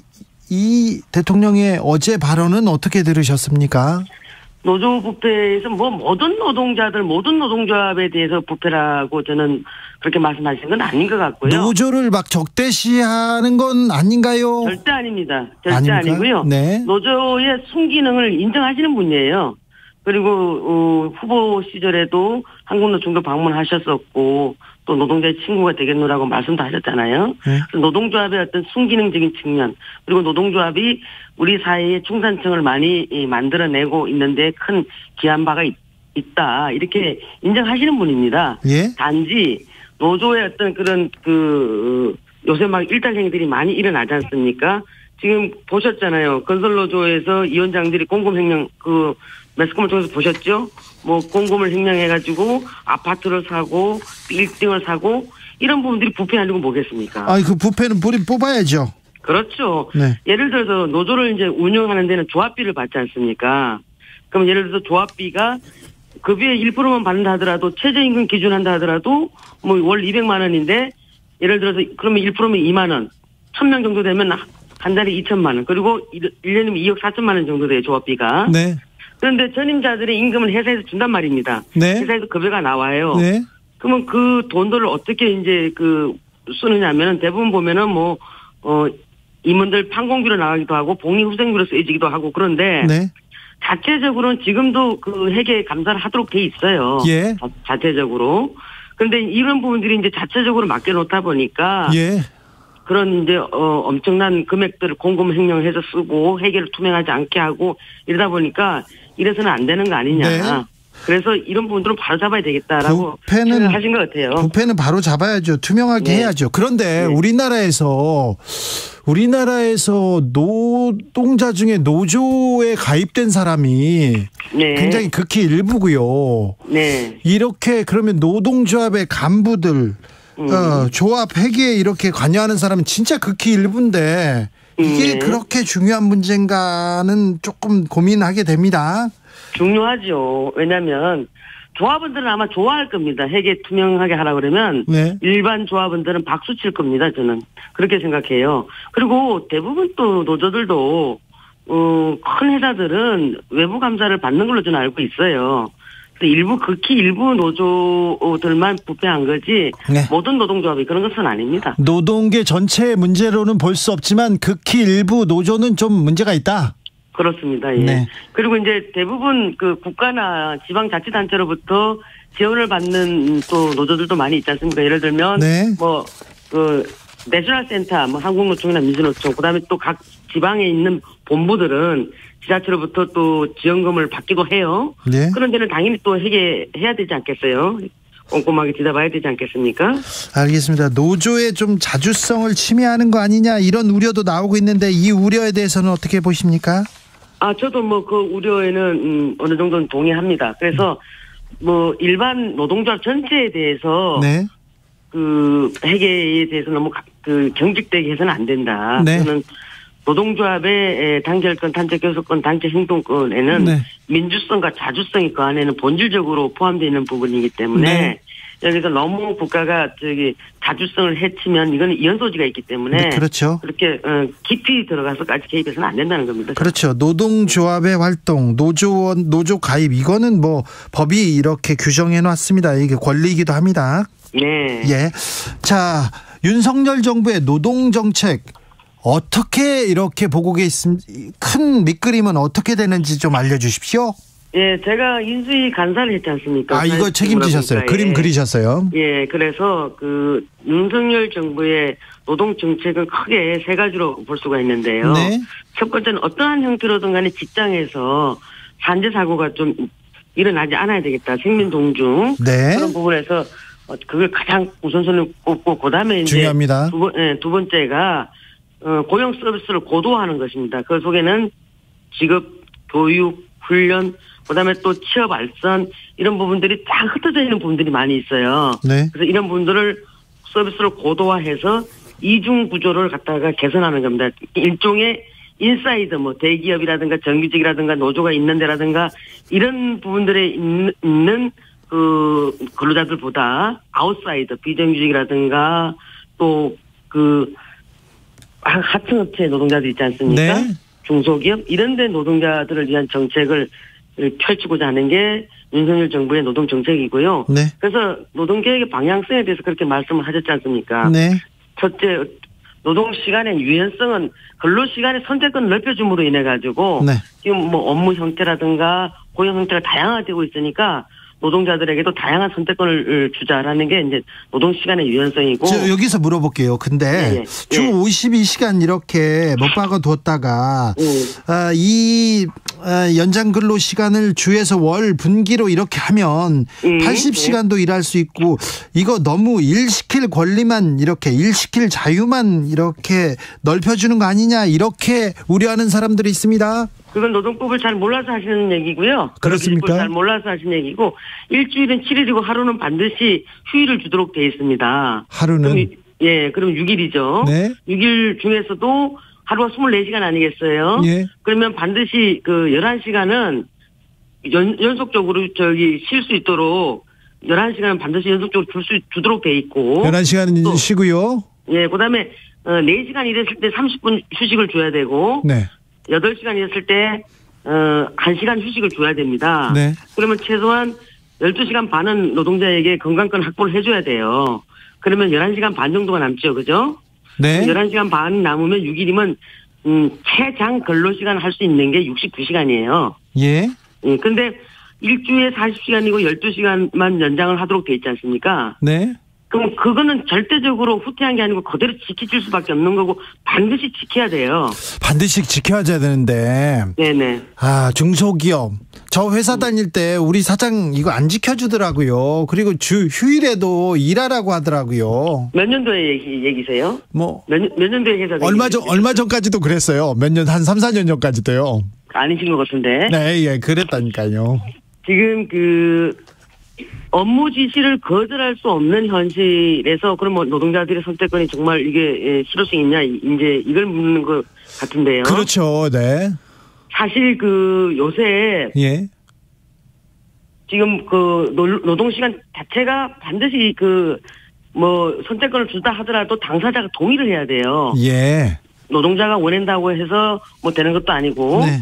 사용자가 원한다고 해서 되는 것도 아니고 네. 반드시 당사자 동의가 있어야 되고 또 한층 더 나가서 네. 근로자 대표의 서면 합의가 있어야 돼요. 근로자 대표예요? 예, 서면 합의가 있어야 돼요. 예. 그렇지 않으면 이 선택할 수 있는 자유 선택권도 쓸 수가 없는 거예요. 네. 그래서 이 부분에 대해서 원하지 않는 사람들은 현재 방식대로 그대로 가면 되고 네. 예를 들어서 몰아서 일하고 나는 몰아서 쉴 거야 하는 요새 MZ 세대들 있지 않습니까? 네. 예를 들어서 네. 한 3개월 동안 빡세게 일하고 난 4개월 동안 그냥 자기 개발하거나 하시는 분들 또는 AI가 있는 노동자 있지 않습니까? 예, 예. 육아휴직 다 썼는데 나는 그래도 좀 한 3개월 내가 엄마하고 아버지가 빡시게 일해서 한 사람 한 사람 하고 나서 난 4개월 동안 아이에게 집중하겠어. 이런 분들에게는 좋은 전 제도라고 봐요. 아, 그렇습니까? 그러나 반드시 이거는 당사자의 동의가 있어야 되고 근로자 대표의 서면 합의가 있어야 되기 때문에 그 동의 합의가 있어야 되는데 노조가 없는 회사에서는 개인이 사장님한테 사장님 저는 그거 못해요 아니면 대표들이 이렇게 나가가지고 사장님 우리는 일 그렇게 못합니다 이렇게 말하는 게 쉽지 않잖아요 사실. 요즘에 저는 그렇지 않다고 보고 있고요. 예. 요새는 뭐 핸드폰 갖고 전화 한 통만 하면 고용 노동청 지역에도 많이 있지 않습니까? 각 지역에. 예. 그 찾아가면 저는 제가 해결되기 때문에 요즘은 그런 세상 아니라고 저는 보고 있습니다. 만약에 그런 부분이 있어서 그러면요. 그렇게 한다라고 한다면 저 이민을 찾아오십시오. 반드시 해결해 드리겠습니다. 알겠습니다. 최만영님께서 지금도 그럽니다. 지금 12시간째 일하는 중입니다. 홍영준님께서는 우리 회사도 일 더 시키고 돈 안 줘요. 이런 회사가 조금 있으니까. 그거는 반드시 가까이 있는 그 고용지청이 있습니다. 지역 지역청이 있으니까 거기 가서 여러분들께서 말씀하시면 바로 해결해 드릴 겁니다. 알겠습니다. 네. 노동 개혁안 중에 주유 수당을 폐지하는 방안이 포함되어 있는데 이거는 후퇴 아닙니까? 주유 수당 폐지는 저는 못 봤고요. 예. 거기 어디에 있던가요? 주유 수당 폐지한다 이런 얘기 있었는데요. 저는 그 내용을 좀 보지 못했습니다. 알겠습니다. 그러면은 주유수당 폐지를 한다 하더라도 이거는 노사 또 당사자들 의견을 들어봐서 해야 되는 거지. 그리고 지금 이제 권고안이 나왔지 않습니까? 권고안이 나왔다 하더라도 이것도 노조 아니면 노동계 또 사용자 또 경영계 또 의견도 많이 청취해야 됩니다. 그렇게 만들어지는 거지. 정부가 일방적으로 할 수는 없지 않습니까? 알겠습니다. 네. 자, 윤석열 대통령이 노동시장 이중구조 개선하겠다. 정규직과 비정규직 그리고 대기업과 중소기업 원청과 하청 이 이중구조 착취 시스템 바꾸겠다 이렇게 얘기했는데 그 부분에 대한 좀 개혁안은 좀 미진한 것 같다는 분석도 있습니다. 네. 그 부분은 미진한 게 아니고요.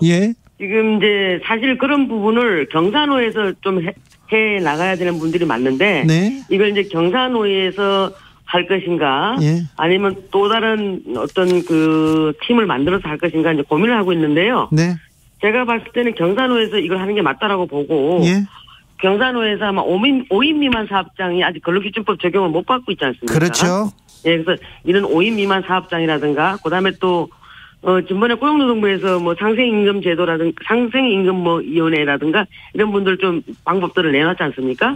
그래서 그런 부분들은 이게 한 부처에서 할 수 있는 게 아니고 범부처에서 해야 될 일입니다. 이 부분들이. 예를 들어서 공정거래위원회도 들어와야 되고, 산업부도 들어와야 되고, 고용노동부도 들어와야 되고, 이런 부분들이 있어서 저는 윤석열 대통령께서 이중구조에 대해서는 반드시 저는 해결해 주실 거라고 저는 믿습니다. 알겠습니다. 자, 윤석열 정부 노동개혁 외치면서 노조만 적대시하는 거 아닙니까? 사장 잘못 많은데 노조 탓만 하는 거 아닙니까? 이렇게 우려하는 사람들한테 한마디 해주십시오. 절대 그런 거 아닙니다. 윤석열 대통령께서는 저도 인수위에서 잠깐 모셨습니다마는 강자한테 강하지만 약자에게는 하나씩 약하신 분입니다. 그렇기 때문에 저는 이중구조 문제라든가 이런 분들을 반드시 해줄 거라고 믿고 노조가 반드시 우리 대한민국에 필요한 것이고 그래서 노동이사제도 한다고 그때 말씀하지 않으셨습니까? 그렇죠. 후보 시절에. 후보 시절에 그랬죠. 노동이사제 받았죠. 그래서 노조 이 부분에 대해서는 상당히 긍정적으로 생각하고 계시는 분입니다. 노조를 긍정적으로 생각해요? 우리 대한민국에서 노조가 있음으로 인해서 중산층이라든가 이런 부분들을 많이 좀 기여를 하고 있고 순기능적인 역할도 많이 한다. 단지 이제 어떤 불법, 폭력, 파괴 이런 부분을 앞세워서 어떤 힘의 논리에 따라서 해결하려고 하면은 그거는 안 된다는 거죠. 알겠습니다. MB 정부의 노동부 장관을 지내신 이채필 장관께서 윤 정부의 노동개혁 시급하고 성급하고 의문스럽다 이런 얘기하던데. 이채필 전 장관님께서 그렇게 얘기하셨어요? 글쎄 그분이 왜 그렇게 말씀하시는지 모르겠지만은 그분도 이제 장관을 하셨고 MB 때 여러 가지 정책들을 만들어내셔서 또 보시는 시각이 다 다르니까 그런 말씀하신 것 같은데 엄중스럽지는 않습니다. 엄중스럽지는 않습니까? 알겠습니다. 이문자 의원 믿어보겠습니다. 믿습니다. 마지막으로 하나만 물어볼게요. 김문수 경사노 위원장 현재 잘 하고 계십니까? 지금 이제 전번에 우리가 국감장에서 이제 김문수 지사님이 청문회가 되다시피 했지 않습니까? 그렇죠. 그때 이제 말씀들을 이제 하는 과정에서 여러 가지 오해들을 하고 계시는데, 저는 김문수 경산노인장 그분께서 경기도지사 하셨을 때에 노동자들에게 보여줬던 그런 따뜻한 마음과 따뜻한 지원, 굉장히 지원을 많이 해주셨거든요. 그래서 뭐 노동자들에게 자녀들에게 장학금을 지원한다든가 이런 분도 상당히 많이 하셨고 마음이 따뜻하신 분이에요. 예. 그래서 저는 아마도 이제 하나하나 잘 해결해 나가실 거라고 좀 믿습니다. 알겠습니다. 마음이 따뜻한데 근데 왜 거리에 많이 나가셨어요? 이무자 의원님 아무튼 네. 노동 문제 걱정하는 사람이 많은데 의원님이 직접 다 좀 챙겨주십시오. 알겠습니다. 의원님을 응원하는 사람들이 많다는 것도 좀 알아주시고요. 고맙습니다. 국민의힘 이미자 의원이었습니다. 정치 피로, 사건 사고로 인한 피로, 고달픈 일상에서 오는 피로. 오늘 시사하셨습니까? 경험해보세요. 들은 날과 안 들은 날의 차이. 여러분의 피로를 날려줄 저녁 한 끼 시사 추진우 라이브.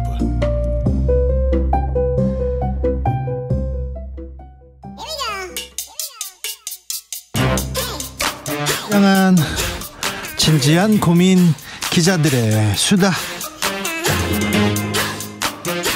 라이브 기자실을 찾은 오늘의 기자는 미디어오늘 정철훈 기자입니다. 어서 오세요. 안녕하세요. 오늘 어떤 이야기 탐구해 볼까요? 예, 오늘 국민의힘이 이 거의 모든 방송사에게 공문을 하나 보냈는데 그랬다면서요? 이게 조금 논란이 되지 않을까 싶습니다. 네. 공문 내용을 보면 이 시사 토론 프로그램의 패널을 구성할 때 균형을 맞춰달라 요 내용인데요. 네. 이 공문 내용을 보면 균형 맞추고 있는데요. 주진우 라이브는 엄청 잘 맞추고 있는데요. 이 패널을 구성할 때 이 진보 보수의 균형이 아니라 여야의 균형을 맞춰달라 뭐 이런 게 공문 내용에 담겼습니다. 그렇게 하고 있는데요. 예, 근데 이제 그 공문 내용을 보면 일부 시사보도 프로그램에서 이 보수 몫으로 정부 여당의 입장과 배치되는 의견을 가진 보수 패널을 출연시키는 경우가 많아서 우려스럽다. 이 내용인데. 그게 정부 여당과 배치되는 보수 패널. 네. 그러니까 이 대목을 보면 보수 패널이어도 정부를 비판하는 보수 패널은 출연해서는 안 된다. 이게 이런 맥락으로 좀 읽혀져서 이런 주장을 해도 되는 것인가? 이거 언론 통제, 보도 통제 아닙니까? 예, 그런 좀 의문이 듭니다. 그리고 보수 패널이라고 해서 무조건 국민의힘을 지지한다는 보장은 또 없는 거잖아요. 아니, 그리고 비보수 패널이 국민의힘이나 지금 정부의 정책에 대해서 비판하면 안 됩니까? 그런 분은 지금 부르지 말라는 거 아니에요? 약간 그런 맥락으로 읽혀서 조금 우려스러운데요. 그러니까 사실 민주당을 비판하는 진보 패널도 있는 거고 국민의힘을 비판하는 보수 패널도 있는 건데 그렇죠. 약간 좀 이분법적으로 접근을 하면서 패널에 문제가 있다 이런 식으로 좀 몰고 가는 것 같아서 좀 우려가 되는 대목이 있습니다. 대통령 비판하면서 이준석, 유승민 전 의원 좀 지지하는 그런 국민의힘 사람들 있잖아요. 결이 좀 다른 사람들. 그러면 그쪽 사람들도 안 된다는 거 아니에요. 대통령을 지지하지 않으면 보수가 아니다 이렇게 보는 겁니까? 예, 그러니까 공문 내용을 보면 이 정부 여당의 비판적인 보수 패널 그리고 정부 여당의 비판적 진보 패널을 출연시키면 시청자들은 정부 여당의 비판적인 시각만을 접하게 된다. 이 경우 방송의 공정성, 균형성, 정치적 중립성이 지켜지고 있다고 보기 어렵다는 게 국힘 알겠어요. 무슨 말인지 알겠는데 이 공문대로라면 지금 이준석 전 대표 나오면 안 되고 유승민 전 의원 나오면 안 된다는 얘기인데 국민의힘에서 대선이 끝나자마자 주진우 라이브에 대한 공문을 이렇게 공문이 아니었죠. 뭐 기자회견문이었나요? 기자회견문이 나왔었는데 패널이 편파적이라고 이렇게 했는데 정철훈 기자도 편파적이라고 하고 조선일보 출신 기자도 편파적이라고 하고요. 중앙일보 출신 기자도 편파적이고 다 편파적이라고 하는 거예요. 우리 프로그램에 나온 사람들. 그러니까 저는 지금 이번 공문이 좀 편성의 자유를 보장하고 있는 이 방송법 4조 위반에 해당할 수 있다는 비판도 가능하다고 보이는데 설령 방송법 위반이 아니더라도 당장 지금 방송에 출연 중인 보수 패널이나 제작진에게 압력 또는 자기 검열을 불러일으킬 수 있다고 보거든요. 집권 여당이 보낸 공문이기 때문에. 그렇죠. 무서워요. 네. 무섭습니다. 그런데 참 놀랍습니다. 그런데 조금 재밌는 근데 정진석 비대위원장이나 국민의힘이 하는 말이 무슨 말인지도 알겠습니다. 그런데 국민의힘 의원들이나 패널들이요 안 나와요. 방송에 안 나옵니다. 안 나와놓고 편파적이다 이렇게 얘기합니다. 저희가 용산 참사, 이태원 참사 그리고 뭐 사안별로 여당 야당 의원들을 부르려고 하는데 안 나오세요. 안 나오시니까 평론가를 부르는데 평론가가 이건 너무했다. 윤석열 정부 잘못했다. 이런 얘기를 하는데 그게 듣기 싫은 거죠. 그렇다고 해서 이렇게 공문을 보내세요? 예, 그리고 이번 공문을 보면 필요하다면 패널 선정에 있어서 우리 당이 할 수 있는 모든 협조를 다하겠다. 이렇게 그렇죠. 밝히기도 했는데 네. 사실 제가 만약에 제작진이라면 네. 우리가 정한 패널을 출연시켜라 이런 요구로 또 받아들일 수 있는 대목이지 않을까. 아무튼 안 나옵니다. 예. 잘 안 나오세요. 나와서 말하면 되는데 그러니까 대통령실도 그렇고 정부도 그렇고 행정부도 그렇고 국민의힘에서 나와서 정책에 대해서 자기 주장에 대해서 계속 얘기하면 되는데 정진석 위원장 안 나오십니다. 주호영 원내대표 안 나오시고요. 주요 인사들 안 나오세요. 그리고요 저희가 언제든지 모시겠습니다. 마이크 열어놓고 있겠습니다. 권성동 장제원 의원님 윤핵관 여러분들한테는 오시면 항상 열려 있어요. 그런데 그분들 안 나와놓고 편파적이다 이렇게 얘기하시면 아무튼 정진석 위원장이 모든 협조를 다 하겠다니 자 몇 달째 기다리고 있는데 나와주세요.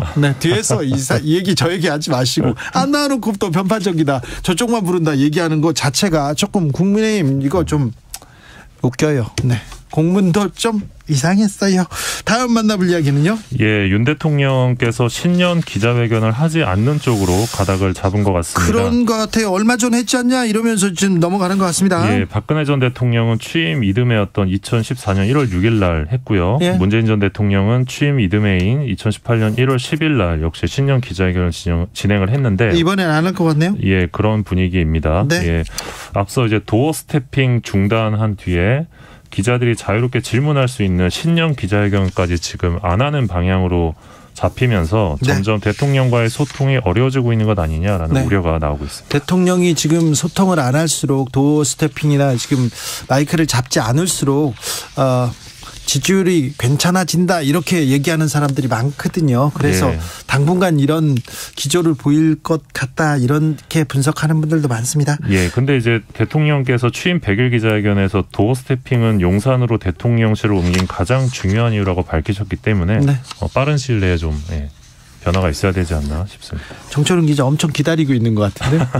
마지막으로 만나볼 이야기는요? 네, 지난 13일에 있었던 좀 사건인데 남수단이란 아프리카에 있는 남수단 대통령이 한 행사에 참석해서 국회에 대한 경례를 하던 중에 이 소변이 바지에 흘러내리는 듯한 이 무슨 영화 같은 대통령이 국회에 대한 경례를 하는데 오줌을 이렇게 그러니까 누가 봐도 이제 소변이 흘러내리는 그렇죠. 장면이 이게 생방송으로 나갑니다. 이후 이 사건과 관련된 언론인 3명이 사라졌다는 보도가 나왔고 한 기자는 스스로 이제 목숨을 끊었다는 그런 안타까운 보도도 있었는데 아이고 무서워라. 이 국경 없는 기자에 따르면 남수단은 이 언론 자유가 없는 나라입니다. 2014년 이후 최소 10명의 언론인이 살해가 됐고 2013년에는 대통령 연설을 보도하지 않았다는 이유로 언론이 2명이 구속되기도 했는데 사실 이런 상황이 남수단만의 상황이 아닙니다. 이 국경 없는 기자회가 최근 공개한 언론인 대상 폭력과 학대에 대한 연례 보고서를 보면요. 올해 기준으로 모두 533명의 언론인이 구금되어 있는 상황입니다. 전년 대비 13.4% 증가한 수치고요. 취재 및 보도로 인해서 사망한 언론인의 수는 57명으로 전년 대비 18.8% 증가했습니다. 중국의 경우 110명의 언론인이 구금되어 있는 것으로 확인되면서 이 세계 최대의 언론인 감옥이다 이런 비판도 있는 상황입니다. 국경 없는 기자회가 제가 탄압받는 기자여가지고 저를 각별히 관리했거든요. 사무실에 이렇게 가면 이렇게 큰 세계 지도가 있어요. 거기에 구금된 언론인들 올해 사망한 언론인들 이렇게 있습니다. 근데 우리나라는 거기에 그 지도에 기록이 없었습니다. 근데 제가 박근혜 정부 때 탄압을 받아가지고 제가 오르 직전까지 가셨죠? 네, 예. 오르내리고 국경 없는 기자회에서 성명서도 내고 그랬는데, 네, 국경 없는 기자회에서 한국의 언론을 굉장히 걱정한답니다. 요즘 말입니다. 그러네요. 그렇습니다. 네. 기자들의 수다 미디어 오늘 정철은 기자와 함께했습니다. 감사합니다. 고맙습니다. 교통정보센터 다녀오겠습니다. 김하나 씨. 네, 시각 교통정보입니다. 교통량 많은 시간이죠. 도로까지 얼어서 운전에 특히 더 집중하셔야겠고요. 양보운전 부탁드립니다. 지금 내부순환도로 성산 방면으로는 홍제램프 1차로에서 사고가 났습니다. 홍은에서 홍제램프 쪽으로 여파받고 있고요. 종암분기점에서 홍지문 터널까지는 고장난 차량 때문에 밀리고 있습니다.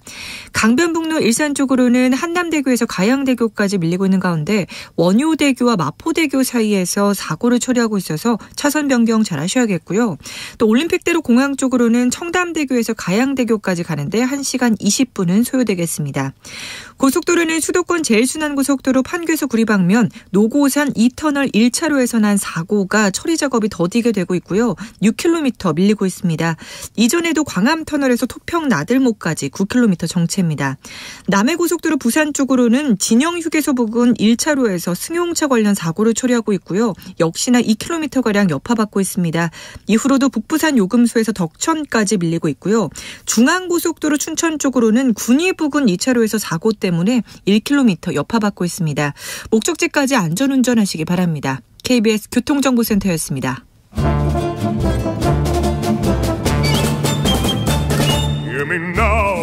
여기도 뉴스 저기도 뉴스 빡빡한 시사 뉴스 속에서 가슴이 답답할 때 뇌 휴식을 드리는 시간입니다. 오늘도 맛있는 책을 만나보겠습니다. 책의 맛. 김갑수 평론가 어서 오세요. 안녕하세요. 정선태 국민대 교수 어서 오십시오. 네, 안녕하세요. 네, 오늘은 어떤 책 읽어볼까요? 네, 오늘은 그 한 해를 보내는 길목에서 네. 우리가 지난 날을 한 번쯤은 돌이켜봤으면 좋겠다. 네. 우리가 50년 동안 어떻게 살아왔는지 네. 네, 한 번쯤은 돌이켜봤으면 좋겠다 해서 소설로 그 60년에서 2000년 초반까지죠. 90년대까지 50년대라고 봐도 되겠네요. 그 한 가족사를 통해서 우리 한국의 일상사, 네. 정치사, 노동운동사, 학생운동사 또 농촌의 붕괴 과정까지를 다룬 우리 시대 이야기꾼 성석재의 장편소설 투명인간. 성석재 투명인간. 네. 이게 50년 동안 과거부터 있었던 일인데 지금 있는 일 같아요. 네. 지금 얘기이기도 합니다. 성석재. 네. 그러니까 소설가는 기본적으로 다 이야기꾼인데도 네.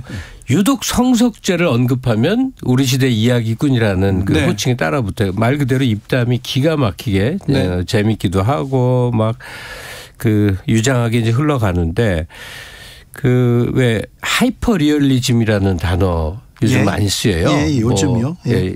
그러니까 유튜브 같은 데 보면 뭐 너덜트니 숏버스니에서 이제 일종의 코미디 짤들인데 막 현실과 너무 똑같이 묘사를 해갖고 그게 오히려 재미 요소인데. 네. 이제 성석재 이번은 아니고 2014년에 나왔지만 이 작품이 바로 그때 우리는 어떻게 살았던가를 그냥 그때 생활 보듯이 그대로 재현을 해놓은 거예요. 60년대 가난한 집 애들이 동네에서 뭐하고 너고 학교 어떻게 다녀서 애들끼리 무슨 짓 했고 선생님하고 어땠고 뭐 교통경찰하고 어땠고 한국 사회 그 구중중한 가난한 시절의 삶의 얘기가 그냥 너무나 디테일하게 깔려 있는데 그 시절을 살아본 사람들이라면 다들 진짜 소스라치게 놀랄 정도로 정밀하게 묘사가 돼 있는 거죠. 네. 특히 시골에서 생활하다가 서울로 올라온 사람들 50대 후반에서 60대 중후반에 속하는 분들이 읽으시면은 아마 무릎을 치면서 그랬지라고 하실 겁니다. 이런 일도 있었지 하면서 네. 하이퍼 리얼리즘 말씀하셨는데 정말 연필로 잘 그린 세밀화 같이 이 소설가의 관찰력이랄까 기억력이 참 경이롭습니다. 네.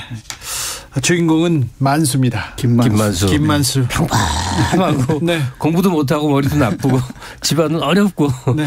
자, 책 속으로 들어가 보겠습니다. 네. 너무 재밌어요. 너무 재밌습니다. 네. 김씨 집안, 독립운동가 집안입니다.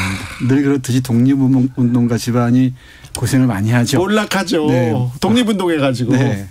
해방 후에 이리저리 쫓기다가 할아버지가 가족을 이끌고 개운이라는 화전민촌으로 들어가요. 예. 그곳에 가서 삽니다. 할아버지는 그렇고 아버지가 6남매를 낳죠. 네. 6남매를 낳는데 그중에 어느 집이나 그런 사람이 하나쯤 있었어요. 예. 공부를 잘하는 오빠 또는 형. 그렇죠. 여기 백수라는 형이 있습니다. 주로 장남이었죠. 네, 장남이. 네. 여기도 첫째 아들이에요. 네. 네. 그리고 누나는 서울에 와서 공장 다니면서 학비 벌어야 되고 또 시골에 남아서는 공부 못하는 만수 같은 사람이 지켜줘야 되고 네.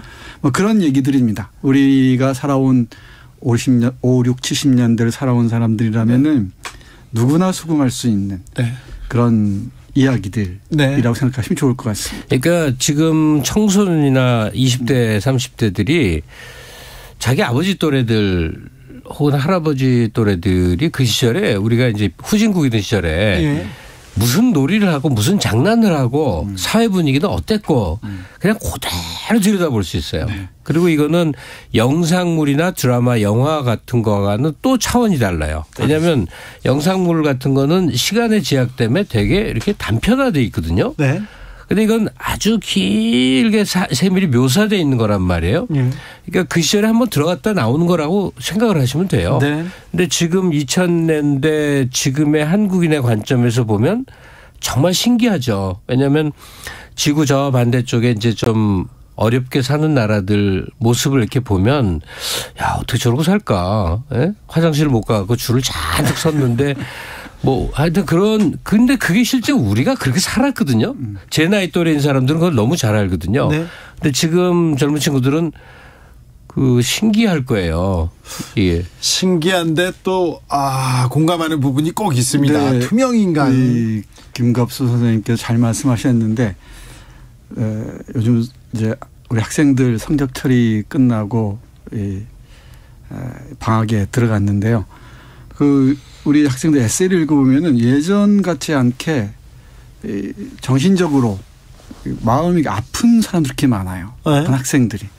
미래에 대해서 불안하고 어떤 보이지 않는 공포에 시달리고 그리고 정신적으로 너무나 고통스러워하는 경우가 많은데 그중에 하나가 이른바 기성세대와의 커뮤니케이션의 단절이 결정적인 것 같습니다. 그래서 만약에 이 방송을 들으시는 그 부모님이 계시다면은 그리고 청년을 둔 분이 계시다면은 이 성석재의 투명인간을 가족이 함께 읽어보시면은 어떤 접점이랄까 연결고를 찰 수 있을 것 같아요. 그러니까 우리 부모 세대는 이렇게 살아왔는데, 그렇죠. 예, 우리 청년들의 삶이 어떤지 공감할 수 있는 부분이 많거든요. 부모를 이해하는데 그리고 그렇죠. 또요 지금 나의 현재를 이해하는데도 그렇죠. 매우 도움이 될 것 같아요. 맞습니다.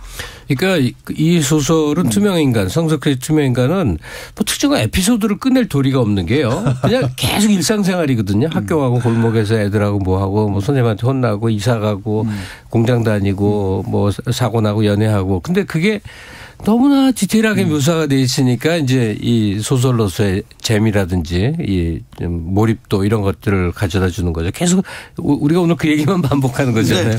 지나간 시절을 책을 좀 읽어보자고요. 보여준다고. 네. 재미있으면서도 섬뜩하게 좀 슬프기도 하고요. 안타깝기도 하고 또 스산하기도 하고 그렇습니다. 이를테면은 여기 대표적인 투명 인간이 김만수입니다. 네. 집안을 거의 뭐 두어깨 짊어지고 나아갔는데 둘째 아들입니다. 네, 둘째 아들입니다. 공부도 잘 못하고요. 네. 모든 그 뒷바라지는 다 하고요. 네. 하루에 20시간 일하면서 네. 모든 뒤처리를 다 하는 정말 품성이 그렇게 좋을 수가 없습니다. 네. 형이 똑똑하면 그런 집에 둘째는 꼭 이랬어요. 공부는 못했지만 좀 착실하고 착하고. 맞아요. 똑똑한 형이 있었는데 죽었어요. 월남전에서. 좋은 대학도 갔어. 네. 그래서 호 팔고 논 팔고 진짜 그래서 갔는데 큰 아들이 지금 이제 이 집안을 일으켜야 되는데 도저히 학비를 낼 수가 없으니까 막 피를 팔아서 등록금을 모으다가 안 되니까 월남전 자원 입대했는데 거기서 고엽제. 그것도 또 고엽제 때문에 죽어요. 네. 이제 가족사가 그렇게 흘러가죠. 그리고 남동생 하나 있는 애는 석수를 하는데 얘도 공부를 잘해서 국립대학에 들어갑니다. 오만 방자하게 좀 무지하다는 이유로 형을 또 무시하죠. 공부 좀 하는 애들이 그렇게 좀 문제입니다. 그 예의범 뭐가 없어요. 이 단어를 써야 되는데 이걸 못 쓰고 있네. 제가 어디선가 이런 얘기를 한 적이 있는데 우리 시대에 시골에서 공부 잘했던 사람들은 대부분이 가족들을 착취해서 살아온 등골 빼먹어. 과언이 아니죠. 그렇죠. 그걸 뭐 우골탑이라고 등골 빼먹었다 그러는데 그게 딱 이 얘기입니다. 김만수가 어떻게 투명인간이 되는지 한 문장만 보겠습니다. 나는 오래도록 신용불량자였고 그때 은행이나 장사하는 사람들이 나를 사람으로 보지 않는 것 같았다. 그러니까 경제적으로는 투명인간이었다. 사실 돈 모아서 부자 될 게 아니고 남들한테 자랑할 게 아니면 돈 많이 필요 없다. 투명인간이 되면 어차피 보이지 않는데 사람들에게 옷자랑, 돈자랑, 피부 좋다 자랑할 일이 뭐가 있는가. 기본적인 생활만 해결되면 끝이다. 나는 시간이 나는 대로 여전히 사회생활하고 대가를 번다. 다른 식구들도 마찬가지다. 이렇게 얘기하면서 끝없이 자기 가족만 온전히 살 수 있다면 또 자기가 믿었던 그 공장 사람들만 살 수 있다면은 자신은 보이지 않아도 투명인간이 돼도 좋다라는 그런 마음을 가지고 살아가는 사람인데 이런 사람들을 우리는 너무나 무시하고 외면하고 그러게 일쑤죠. 이 투명인간의 인상적인 대목 두 가지를 좀 얘기를 하고 싶은데요. 하나는 이제 기술의 방법, 소설을 어떻게 썼느냐 하는 건데 이게 등장하는 모든 사람이 1인칭 시점으로 얘기를 흘러갑니다. 그러니까 토막인데 이런 식으로.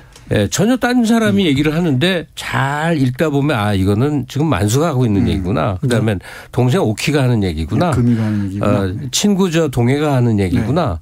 선생님이 하는 얘기구나. 시어머니가 하는 얘기가. 이제 그 흐름을 알 수 있게 되는데 이 모자이크식인 거죠. 계속 다른 사람들이 계속 얘기를 해야 전체를 구성하면서 이제 그런 화법이 주는 이제 재미 하나 있고. 형식의 묘미죠. 그다음에 이제 성석재하면 역시나 그 글맛이거든요. 근데 처음 시작 부분이 전혀 이 사람이 쓴 소설이 아니에요. 문장이 완전히 다릅니다. 그러니까 거의 신문 기사 문체로 아주 드라이하게 저 마포대교에 이제 자전거 타고 이렇게 가면서 저쪽에서 오는 투명인간이 내가 지켜보는 얘기의 도입. 그러니까 이야기 속에 들어가기 전에 어떤 도입, 오늘의 우리 삶을 이렇게 보여주는 거예요. 전혀 문장이며 전개가 다른 그런 걸로 이제 시작을 하다가 이야기 속으로 쑥 들어가게 되는. 그리고 투명인간으로 얘기했는데 여기서는 김만수만 투명인간인 게 아니고 이 관계가 단절된 상황에서는 모두가 서로 투명인간이 되는 거죠. 그 점에서 우리 현대인들이 투명인간화하고 있지 않은가라는 경고로도 읽혀요.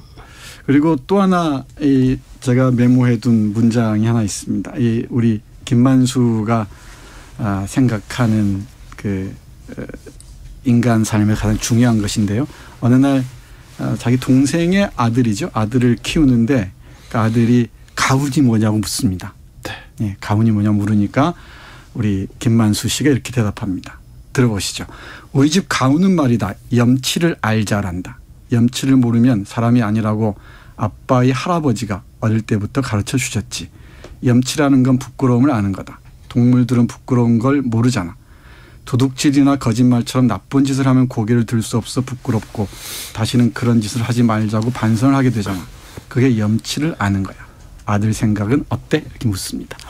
이 염치가 사라진 시대에 책 안 읽는 사람들이 한번 꼭 읽어봤으면 좋겠습니다. 그러니까 잘 아실 만한 걸로 비유해서 얘기하자면 이 성석재 오늘 소개해드리는 투명인간은 영화 포레스트 검프 있죠? 그거의 한국 버전인데 다만 포레스트 검프는 그 시대를 관통하면 계속 행운이 따르는데 김만수는 그다지 이제 운 좋은 케이스는 아닌 그러나 자기 몸으로 계속 시대를 겪어내는 그런 스토리라인이라고 보면 되죠. 정지은님께서 책을 덮으면서 김만수 할아버지 너무 가여웠던 생각나는데 계속 가엽습니다. 처음부터 끝까지. 말씀대로 묘사가 너무 사실적이어서 마치 내가 옆에서 지켜본 듯했어요. 그래서 더 마음이 짠했던 그런 맞습니다. 작품입니다. 저는 이 교련 선생 화내갖고 만수 막 마음대로 패고 이러는 장면 묘사를 보면 나 학교 때 똑같이 겪어갖고 우리 교련 선생님도 그랬어요. 너무 똑같아. 네. 그리고 자기가 군 출신이라는 걸 너무나 자랑스럽게 여기면서 다 군 출신이었잖아요. 허건날 그 얘기하는 그런 얘기들. 군인 정신으로 무장을 하는데 선생님 저희는 학생인데요 했더니 나와. 그 뭐 막 얻어맞죠. 발길을 일단 채이고. 때리고 시작해요. 옛날 교사들은 일단 주먹과 발길질을 하거든요. 근데 제가 대학 들어가서 경찰에 끌려가서 형사들한테 맞는데 형사의 발길질이 너무 익숙한 거예요. 아, 그래요? 학교 시절에 교사들이 그렇게 발로 막 짓밟고 막 코피 터지면 더 때리고 그랬거든요. 근데 어쩌면 여기 그렇게 자세하게 묘사되는지 모르겠어요. 그 문장 찾았습니다. 그 당시는 군인이었는데 지금은 이른바 정말 이른바 명문대 나온 공부 잘하는 사람들이 그 짓을 하고 있는 것 같습니다. 바꿔서 생각해 보시죠. 우리 그 교련 선생 얘기입니다. 태어날 때부터 싹수가 노란 인간들은 교육만으로는 고칠 수 없다. 가정교육 개판, 학교 개판, 사회 개판이니 선생이 아무리 애를 써서 가르쳐봐야 학생이 걔보다 좀 낫긴 하면 다행이다. 사실 교사들 수준 역시 차이가 너무 난다. 군 장교 출신인 나 같은 사람 입장에서 객관적으로 볼 때 후진국인 우리나라는 최상의 교육을 받은 군인들이 국가의 엘리트로서 국민과 자라나는 세대의 교사 역할을 제대로 할 수 있다. 우리 군인들만이 신라 화랑과 이충문공을 이어 호국 선무 정신으로 나라를 지키고 경제를 건설하면서 썩어빠진 정치와 사회의 환부를 도려내 왔다. 그걸 또 본인께서 그렇게 내가 왜 이 엘리트가 이렇게 너희들을 이렇게 가르치는 게 얼마나 영광인 줄 알아. 뭐 그런 분도 있었고요. 네. 그러니까 한국의 60년대에서 한 80년대 말까지는 이제 군인 장성들이 이 사회에서 특별한 모든 거에 위에 있는 존재였어요. 그렇죠. 군인이 뭐 장관도 되고 뭐 교수도 되고 선생님도 됐죠. 그리고 기업들 다 불화받고. 네. 일부 군인들, 일부 교사가 군인 출신 교사. 다른 교련 선생님들은 훌륭했을지도 모릅니다. 그런데 저 때렸던 선생님에 대해서 얘기하는 건데. 아니 근데 이런 건 냉정히 얘기해야 되는 게 교사 폭행이요. 거의 이건 그냥 폭행이지. 뭐 교육하고 아무 관계 없어요. 정말 리얼하게 묘사. 기분 나쁘다고 패고 그냥. 저희 선생님이 좀 그랬지 다른 선생님들은 참 좋은 선생님들인데 많이 때렸다 이런 얘기는 하는 겁니다. 저희 고등학교 이 교련 선생님 참 착하신 분이었어요. 그렇죠. 역시 선생님 역시 정선태 선생님은 좋은 선생님을 만나고 저처럼 말 안 들으면요 나쁜 선생님을 만나고 그랬던 것 같아요. 네, 제가 경험은 조금 그 선생님이 그랬고요. 네, 선생님 사랑해요. 죄송해요. 네, 이제. 뭐 시간도 마무리가 되었는데 이 소설에서 저는 제일 사랑스러웠던 부분은 저는 서울에서 나고 자랐기 때문에 그 시골 생활을 모르는데 소설의 앞에 한 3분의 1 정도는 시골 애들이 뭘 주워 먹고 사는지가 얼마나 자세히들 뭐 이것저것 해먹고 사는 얘기. 진짜 그랬어요. 똑같아요. 근데 그렇게 뭐가 많아. 땅에서 캐서 해다 먹을 수 있는 게요. 사시사철 저희들은 땅을 팠습니다.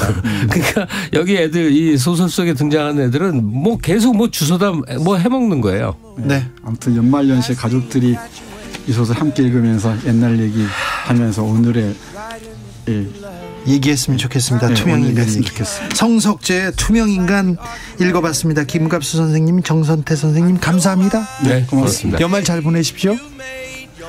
존 레전드의 Ordinary People 들으면서 저는 여기서 인사드리겠습니다. 저는 내일 오후 5시 5분에 돌아오겠습니다. 지금까지 주진우였습니다.